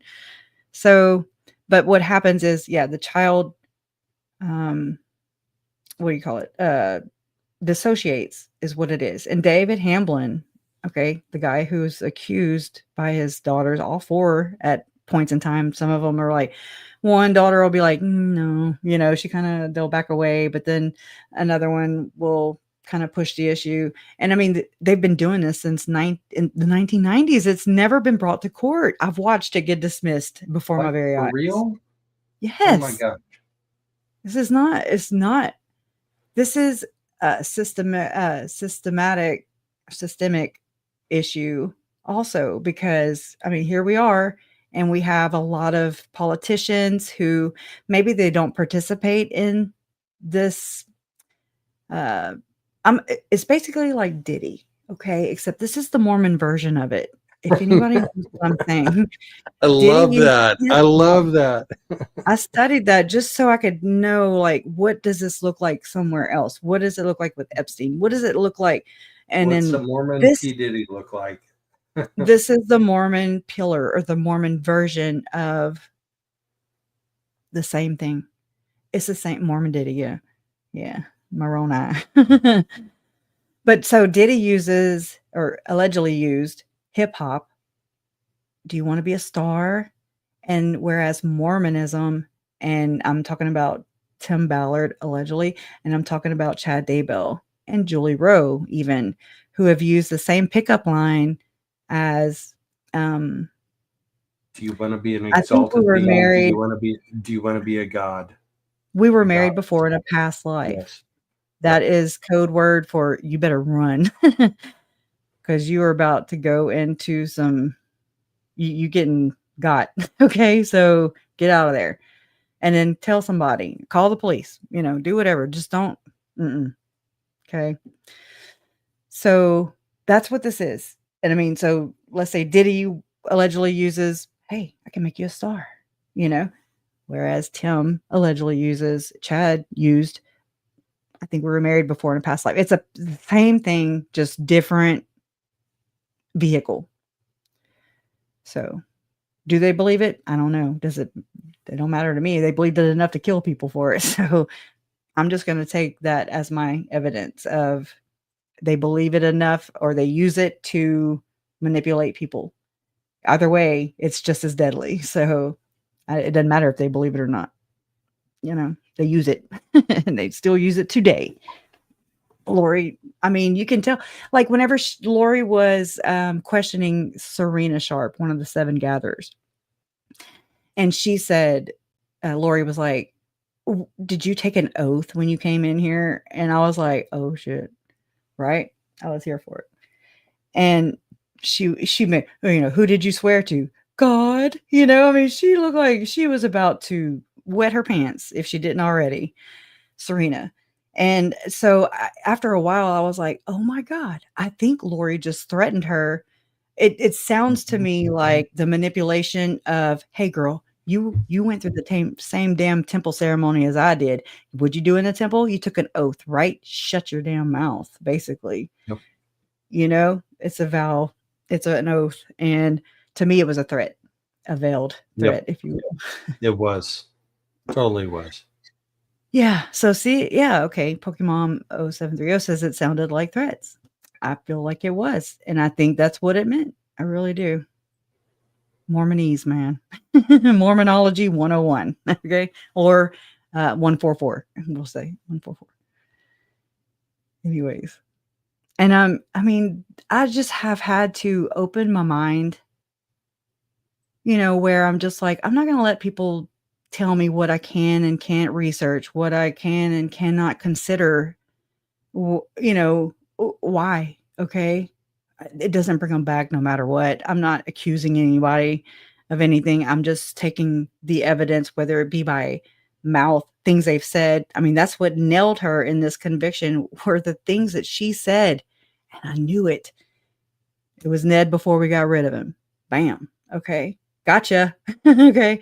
It's some damn flip-flops you already had on your feet. And then you were shaming everybody and guilt tripping them because the damn cement was hot at 8:30 in the morning or whatever time in the morning. I mean, is it that damn hot there, Joe, in the morning? I looked up the weather. When did you start researching your July 13th. uncle's? Yes, right. I found out July 12th. Y'all heard my mom testify to how she found out. I was at the very end of that. She had left with my daughter to go to the nail salon. And mom got the phone call from Cole, Uncle Charles's oldest son, my cousin, that Lori had sent him a text message saying that dad was dead, and mom's like, what? Well, that's when my mom and Ashlyn, my daughter, came flying back through the parking lot. They had left to go do their nails and they come back and I'm just like, oh, what the hell's going on? I froze. And I mean, the very next day, I remember telling my mom and Larry, I was so upset, y'all. I was like, go now before the bitch burns him. And I'm cremate, like burns. And then I'll be down, crematorium. It was too late. Yep. I mean, not that would have made a difference, but still, it's just weird that I said that. It might have. Like, honestly, like your mom was going back there. She was flying back to get the remains. They went on the 13th. Yes. Yes. Yeah. No, the remains got mailed to my mom her office. Yeah. And I remember I even asked her when that happened. I was like, Mom, how you know it's not some kitty litter or something? I don't put nothing past her, like, here's your brother. And I mean, you can go look at the obituary that Lori, like Valley of the Sun mortuary is where that is. But you can Google that, the obituary for Charles from Lori and Chad. And then you can go look at the one from the Lake Charles American Press that was for the memorial of, what do you call it? Memorial life. Okay. Anyways, I forgot the damn name of his ceremony of remembering him. We did a celebration of life. Jeez. And actually, Uncle Charles's first love, her name is Cherry Pie, aka Allison. And so I'm going to interview her next Sunday. She makes me feel like Uncle Charles is alive. I mean, I'm just like, holy crap, she can bring him to life like no other. And she's the one that wrote the obituary for the Lake Charles American Press for the ceremony that we held for him. And I can't wait for you guys to meet her. And I mean, she's been in the chat and she's going to share a lot of early, like high school, college stories. And anyways, so I don't want to give it away. I suck at that. No, that's going to be awesome. That'll be next Sunday. Awesome. And I might have Tom on tomorrow night too, before he goes out of town. Before he does my interview. I don't know. You already had one with him. My turn, damn it. I got an interview number 2 with him after the final verdict. You did? Yep. Or you do? I do. Tomorrow. You better post it before tomorrow. Wait, you have done it already or no? No. We are going to do it tomorrow night. Well, damn. It's all right. Can I have one and you can have one? And yep, no. Absolutely. Tom is awesome. Tom Evans is amazing. He's validated my own research. I've never talked to him. I've not yet. I did. I lie. I'm a liar. when we did the kid celebrations of life. I mean, I knew who he was because I remembered him from Lori's trial in Idaho. And then, but I don't remember what was said. I was very upset that day. It was unexpected, you know. So yeah, this is the one So that this Lori, is what Lori did, right? yeah. All right, you missed it. Okay, that's it. What a bunch of crap. That is it. I'm surprised they didn't call him Ned. But then we had Chad Daybell calling the mortuary. And ha ha ha ha. I hope they laugh. And I hope they laugh and laugh and laugh. Non-confrontational my ass. Mm-mm. She is a witch. Natalie. Natalie. She is a witch. I do believe it. The way Colby said his mom was like doing this, you know, when she was bringing him somewhere to some camp or something. And he wakes up and she's like waving her arm in front of the window. And I'm like, oh my God, that is so creepy. That is nasty. That is concerning. And so I'm like, did Janice practice this stuff in front of her? I mean, how does one learn this? Has she always known some things? And then it just like clicked for her one day, or has she always done this? What's going on here? You know? Oh, Laura says, oh wow, she is doing witchcraft. I mean, not only that, but when Nate Eden took us through Chad Daybell's house and on his property and everything the night before, basically it was mowed down. When he was going through the red barn thingy, it was like I don't know, but it said Ray. It said Ray's playpen. I got the pictures, trust me. And I was like, Ray, is this the Ray they were talking about? And not so much dead Alex, you know, doing the spirit box or anything. So that was interesting.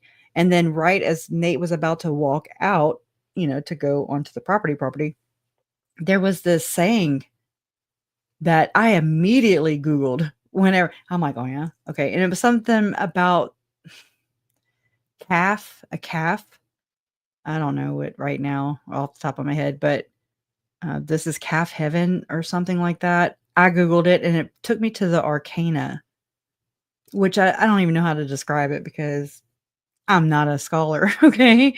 I'm just your everyday pissed off aunt and niece right here. Okay. And step cousin. So I'm just like, oh my God, this is freaking witchcraft. This is not anyways. But then if you just do your basic research into the LDS church and its founder, Joseph Smith, so much occult, so much Freemasonry. In fact, the temple ceremony is modeled after it. And the Freemasons were pissed off at Joseph Smith because he stole it. So they wouldn't even let him. Oh, plus Joseph Smith became a master. I don't know all the words. Grandmaster, 33rd degree Mason. 33rd degree Mason overnight or within 2 days. And that's unheard of, allegedly. And so it's not a far fetch you don't even have to stretch. Okay. It's slapping you in the face. That's how, okay. You know, I'm the crazy one. I'm the one that needs to do freaking, overhaul on my beliefs of me giving them so much consideration, you know, like I've been deceived as well as people who have been born and raised into this their whole lives. Hey, Megan. Lots of magical thinking and spirits guarding treasures. It's like a Hobbit. And I've never watched Harry Potter. I've never watched, what's that other one? Hello, Precious. I don't know. It's weird. Lord of the Rings, or I don't know all the Hobbit. things. Yeah. It just never did interest me, but I'm still don't want to watch it. I'm just like, So there is a lot of magical thinking for sure. Yep. All right, They Megan. think We'll see you walls are gonna later. come down. Megan's going to jump out. We'll see you later, Megan. Thanks for jumping Bye, in. girl. Congratulations on your new son-in-law. Yeah, we Is need to that figure this is, out together. Call me. is that congratulations or is that condolences? Like It's it can go either way. hopefully you don't have a shithead for a son-in-law like your Aunt Janice. I'm just saying. Now, anyways, you get what I'm saying. But I'm happy for your daughter and your new son-in-law. Anyways, got one more down. How many more to go? Let's see. Okay, Lord of the Rings and Harry Potter are two completely different things. I wouldn't know. I trust you. It's just not, I mean, I don't know. I've seen it in passing, but I've never really sat down and watched it. I'm not being judgy. I'm just so whenever Chad said that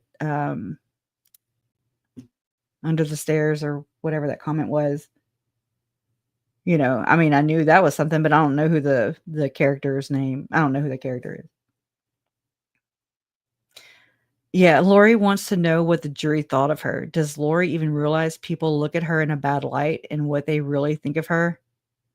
I think she knows that.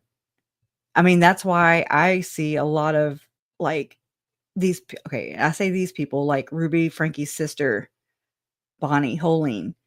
They'll go and delete all the negative comments, which I find fascinating. I'm just like, okay. I mean, that's how hurtful it is for them to hear what they perceive as negativity about themselves. And then I think like Ruby Frankie took it as persecution and then doubled down on that shit. And here we go. Oh, I'm going to show you because I have the truth. You don't. I'm the best mother. You're not. And watch me. And here we are.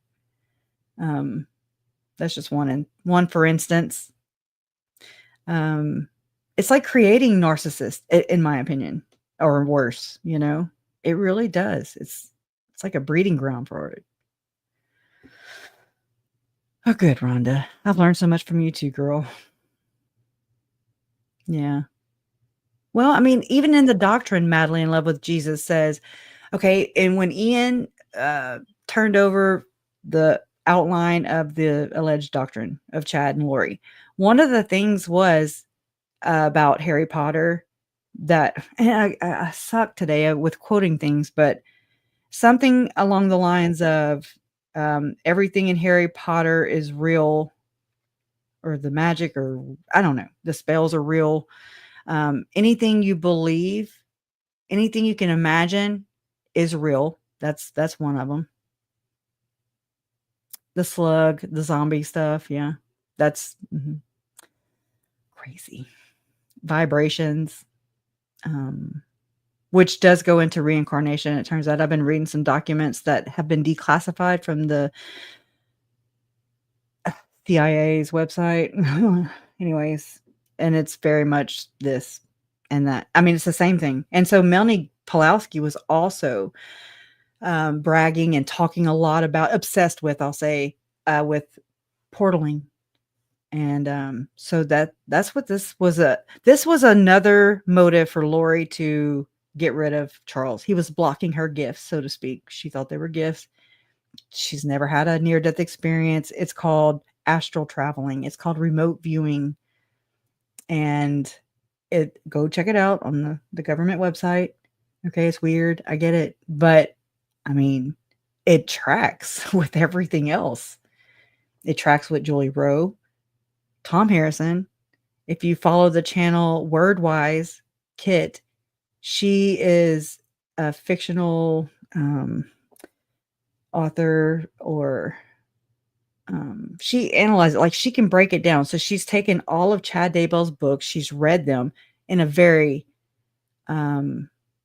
pleasing voice. Like it makes it easy to get through Chad Daybell's books because she is so good with it. Go see her, check her out, because it's like she does a psycho analysis on Chad's brain and his writings. Through his writings, you learn who Chad Daybell is. So she did the same thing with Visions of Glory with Tom Harrison. And it turns out it really appears that Tom Harrison also has not had any near-death experiences.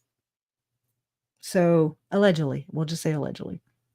But it's interesting because it sells and people believe these people in their communities. People believe people who have claimed to have near-death experiences. So why? Why is group A over here using them, and then why is group B over here believing them? Like, oh crap. It doesn't validate anything. I mean, I need papers. Show me where you flatlined. Okay. I need a doctor's note, and I'll check the doctor's background. I'll let you know if I believe it, because I don't. You need a I note don't. from the nurse. Yeah, you got scared because you belly flopped off the damn cliff. Does not count. Okay. Go on Fear Factor. Shit. Oh my God. I love it. It's crazy. Anyways. So do you But- want to see the real obituary for your Uncle Charles? You read it though. I'm not. I don't probably. Yes, I will. I will. I want to enjoy your speech. Here we go. Allison wrote this. So Leland Anthony Charles Vallow.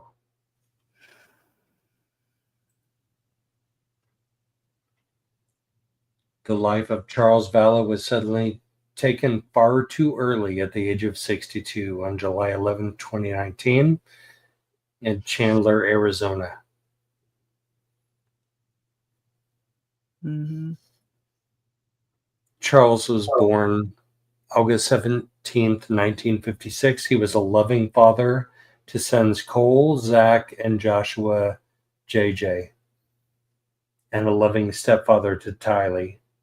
He was generous and kind and positively impacted all of the lives that he touched. Charles lived in Austin for over 15 years and was a true fan of Austin music, University of Texas football, and enjoyed many outdoor activities. Charles's final wishes were not necessarily to be cremated, although we know that's what happened. Like it. The decision was made by his estranged wife, Lori Vallow, whose brother, Alex Cox, had shot Charles dead, claiming self-defense. Charles's young son, JJ, and his stepdaughter, Tylee Ryan, who protected JJ as much as she could, were also brutally murdered in September of 2019. Yeah, this is extra. Like the other one starts down there, but I want to hear the rest of this. Crazy. I don't know if I can. Their Okay. mother, Lori Vallow, was charged with their murders, among others, in May of 2021. Leland Vallow obituary. Leland Charles Anthony Vallow left this life to meet his Lord and Savior, Jesus Christ, on July 11, 2019. He was born August 17th, 1956, to Leland Eli and Tilda June Vallow of Lake Charles, Louisiana. He was preceded in death by both parents and his sister, Nancy Vallow. He was a committed father to his sons, Nicholas Charles, Zachary, and Joshua JJ, and most proud of Cole and Zach's earned college degrees. Damn it. Sorry, guys. I'll take over. Youngest son, JJ, age 7, is a child of special needs with whom Charles was adoringly engaged to ensure his success in life.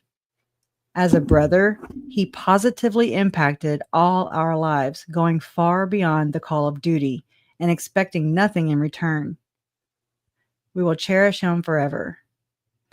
He was fun-loving, kind, understanding, and compassionate. Charles was a 1974 graduate of Barbe High School and attended McNeese State University, where he received a scholarship to pitch for the McNeese Cowboys. Go Pokes. He was a member of Kappa Sigma fraternity and cherished many good times with his fraternity brothers. In 1975, as a freshman, he set a new McNeese University record by striking out 13 batters in the first college game he pitched. In 1977, he was drafted to play semi-pro ball in Houston. A gifted athlete, he had a passion for physical fitness and was an avid fan of the Dallas That's so much I don't like the Dallas Cowboys. Sorry. A fan of the Dallas Cowboys and Houston Astros. As an experienced financial consultant, Charles guided thousands of families to safe and secure retirements. He practiced his profession as he lived his life. Relationships, integrity, communication, and service to others. At American Equity, he was honored for being a top producer in ensuring the financial health and security for many.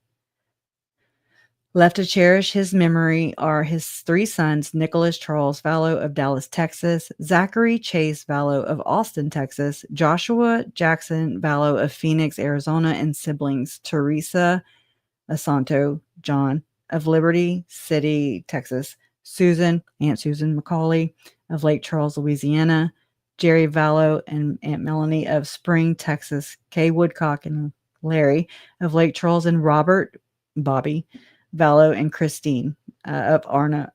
I always have a hard time saying it. Arnoville, Arnaudville. A memorial celebration of his life will be held August 3rd, 2019 at the Lake Charles Civic Center, Jean Lafitte Room from 4 p.m. to 9 p.m. Whoa, it says down here, murdered by his brother-in-law, Alex Cox. That must have jumped from that other. Right. Remember how I had a blurb? Yeah. Thank That's you my for that. papa, and that's my nanny, and Lilia Nancy is my aunt that died when she was 18 months old. So Charles's baby sister, mom's baby sister. Anyway, she was born between my mom and Uncle Bobby, and then she died of bronchitis on Christmas Eve. Mm. And so it's crazy that Nancy Joe came, was the last person to, go on a date with Uncle Charles before he was murdered. Yeah. And so I think that's really special because Nancy, was their sister's name. So. It was. Nancy Joe, I'll always remember you for don't flatter yourself. I just remember you for bringing it, sister. I mean, you showed me exactly what the hell a Latter-day Saint woman is supposed to be like. You didn't take no crap, and you held your own, and she was freaking amazing. God, can I call you Nancy, please? I will. I've already been doing it. No. I'm so jealous of Lauren from Hidden True Crime because she got an interview with me. She got an interview with Nancy Joe. I'm jealous of that. Not gonna lie. Her and Nate, boy, you can't get a word in. Nope. But, it was good to hear the interviews though from everybody. So if you had one, or if my adversary had one, I'd still watch it because I'm here for the info. But I just appreciate the jurors, and I appreciate, everybody for doing their part like you did. You didn't have to do that. Trace, she didn't have to do that. Janelle, nobody had to do it. But it's like, we want to know. We want to know why. We want to know what makes these people tick. The fascination in it, it's like I told you, it's when she does an interview, it is as if it takes the pressure relief valve off of Lori.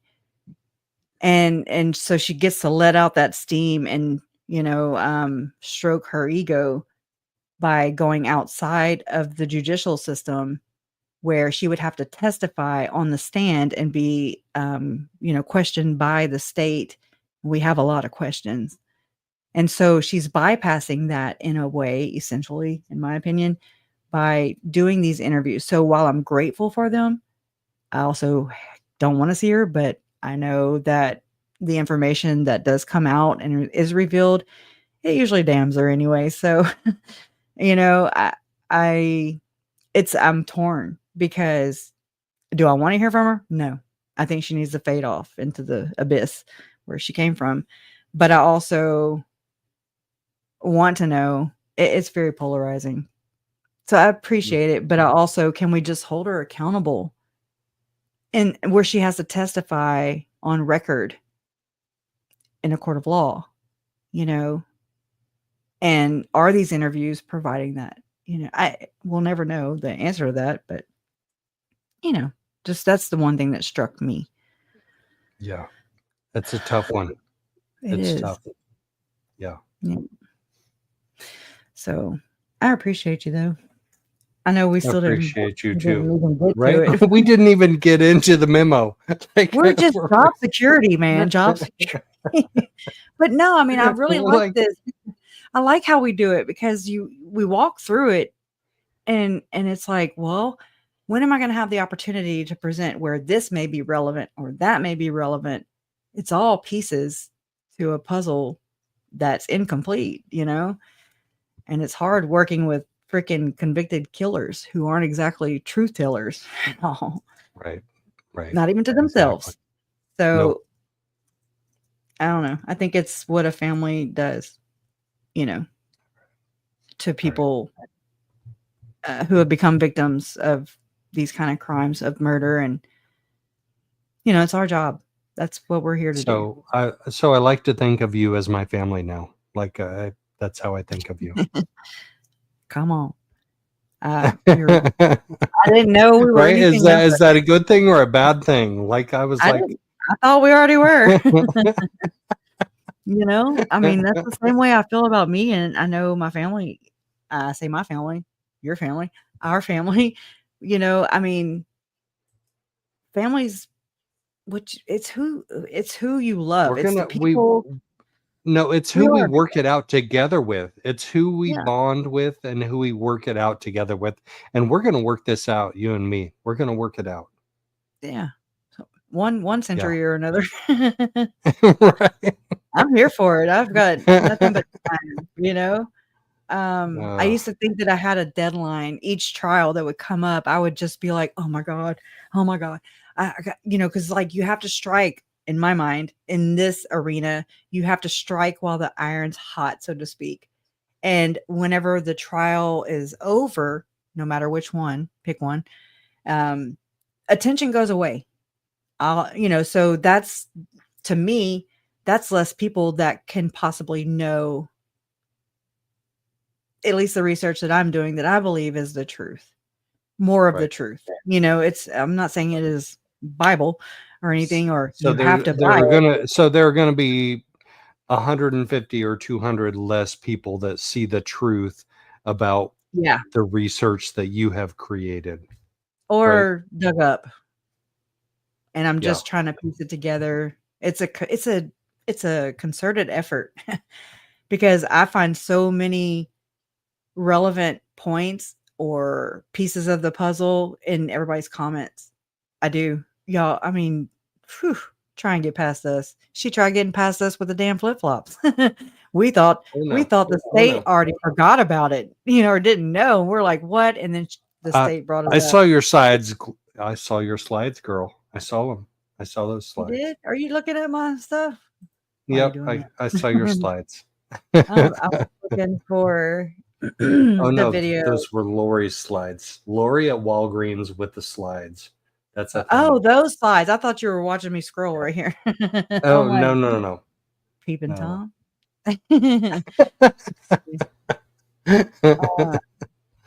That is okay. So think about astral projection and think about remote viewing, and then think about how voyeuristic that is. Just saying. Just let that y'all, I've freaked myself out with that stuff. I'm like, oh my God. I don't know much about it, but I know that's some really weird shit I don't know enough about. And they're weirdos, you know. I don't know. They talk about energy weapons and heart attacks. And I mean, I am really fat. I'm just saying, I'm like, holy crap. I'm just saying, you know, like internal conversations I've had with myself. I'm just like, freaking yourself out, you know? Oh my God. Now you're freaking me out. We're both getting freaked out. But don't think they won't aerial hover over your ass and direct energy to like hurt you. Okay. They're not past that. All right. They're very petty. And oh my God, that's so freaky. And she's so premeditated. She is a calculating hooker. Anyways.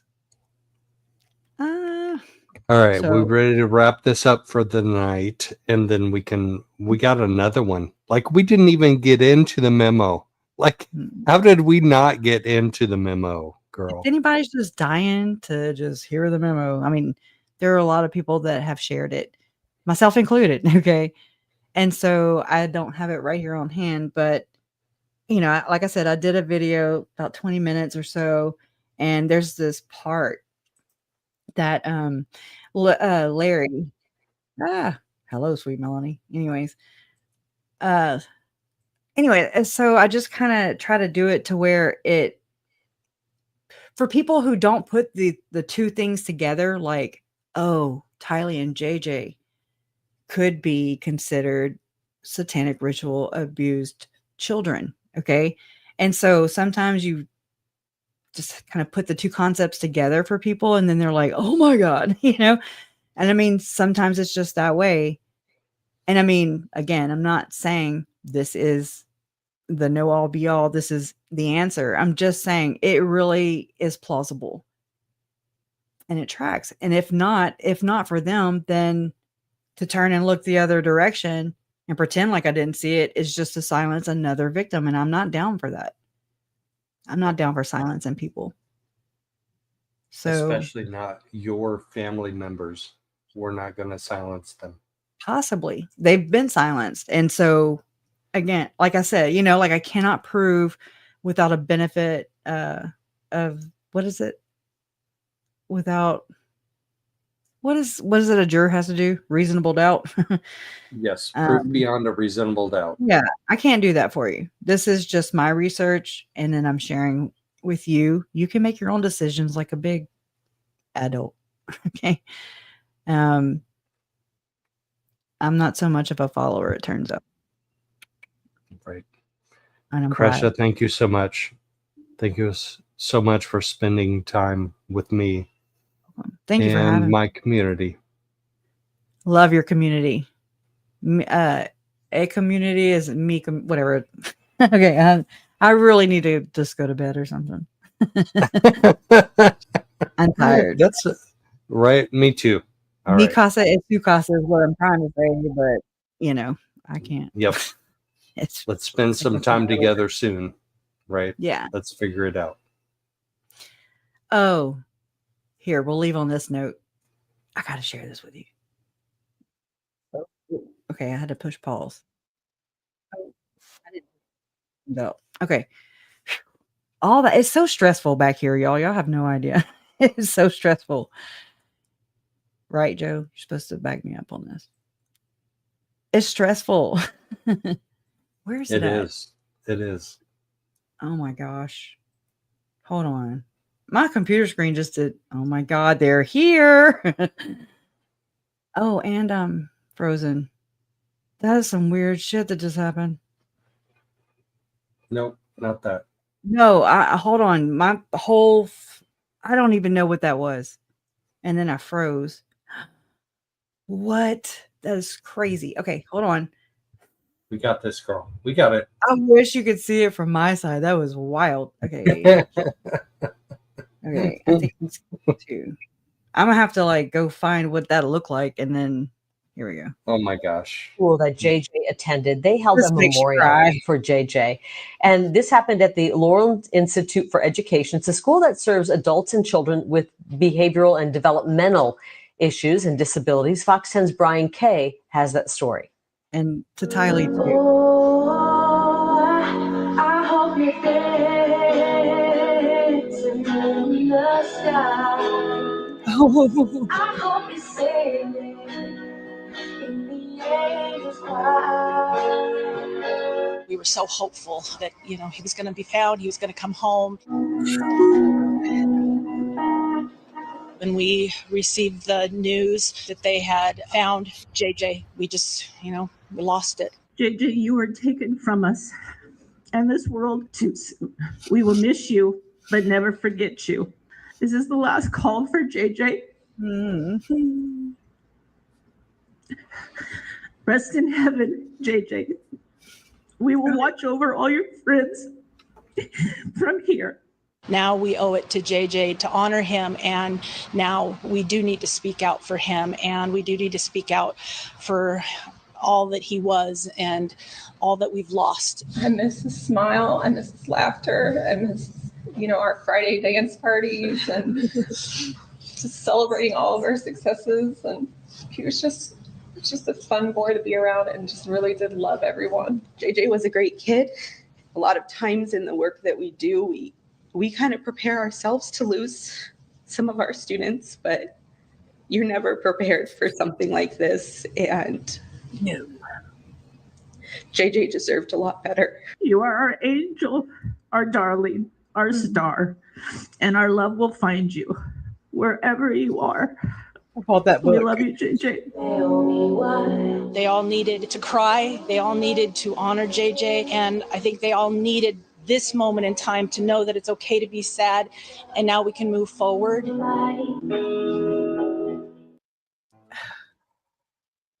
Oh my gosh. Okay, let me turn this off. Yeah. Okay. All right. JJ. You're welcome. Yeah. You're welcome. God.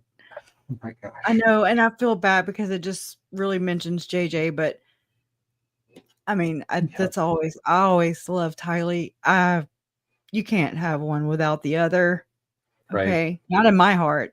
Not in my heart. And some people like to do the division thing, and that's not me. So those kids deserve better. And so other kids out there, as long as there's lessons learned besides Melanie damn Gibb, okay, I just caught myself like their deaths are not in vain. As long as we make them count and make it count for Lori and Chad and others who I'm not, that'll be in the way future, okay? Because I'm still digging. I'm not stopping.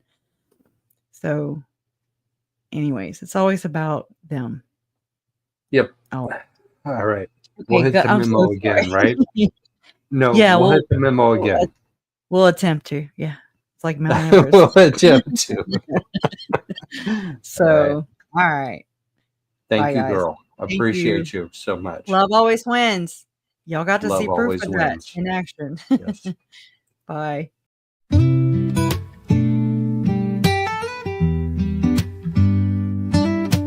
Good evening, come and find you a seat. Grab yourself a cup of joe and put up your feet. Let's talk about the latest news and all about true crime. We can make a difference if we put in the time.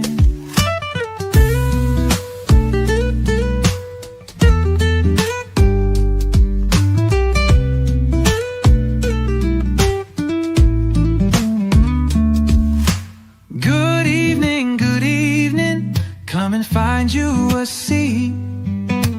Grab yourself a cup of joe and put up your feet. Let's talk about the latest news and all about true crime.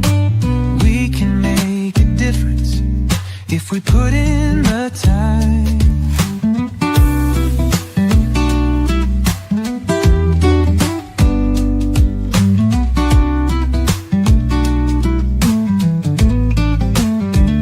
Oh, we can make a difference if we put in the time.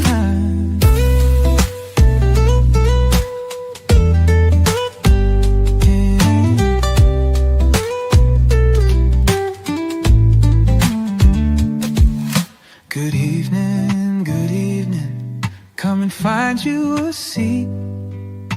Grab yourself a cup of joe and put up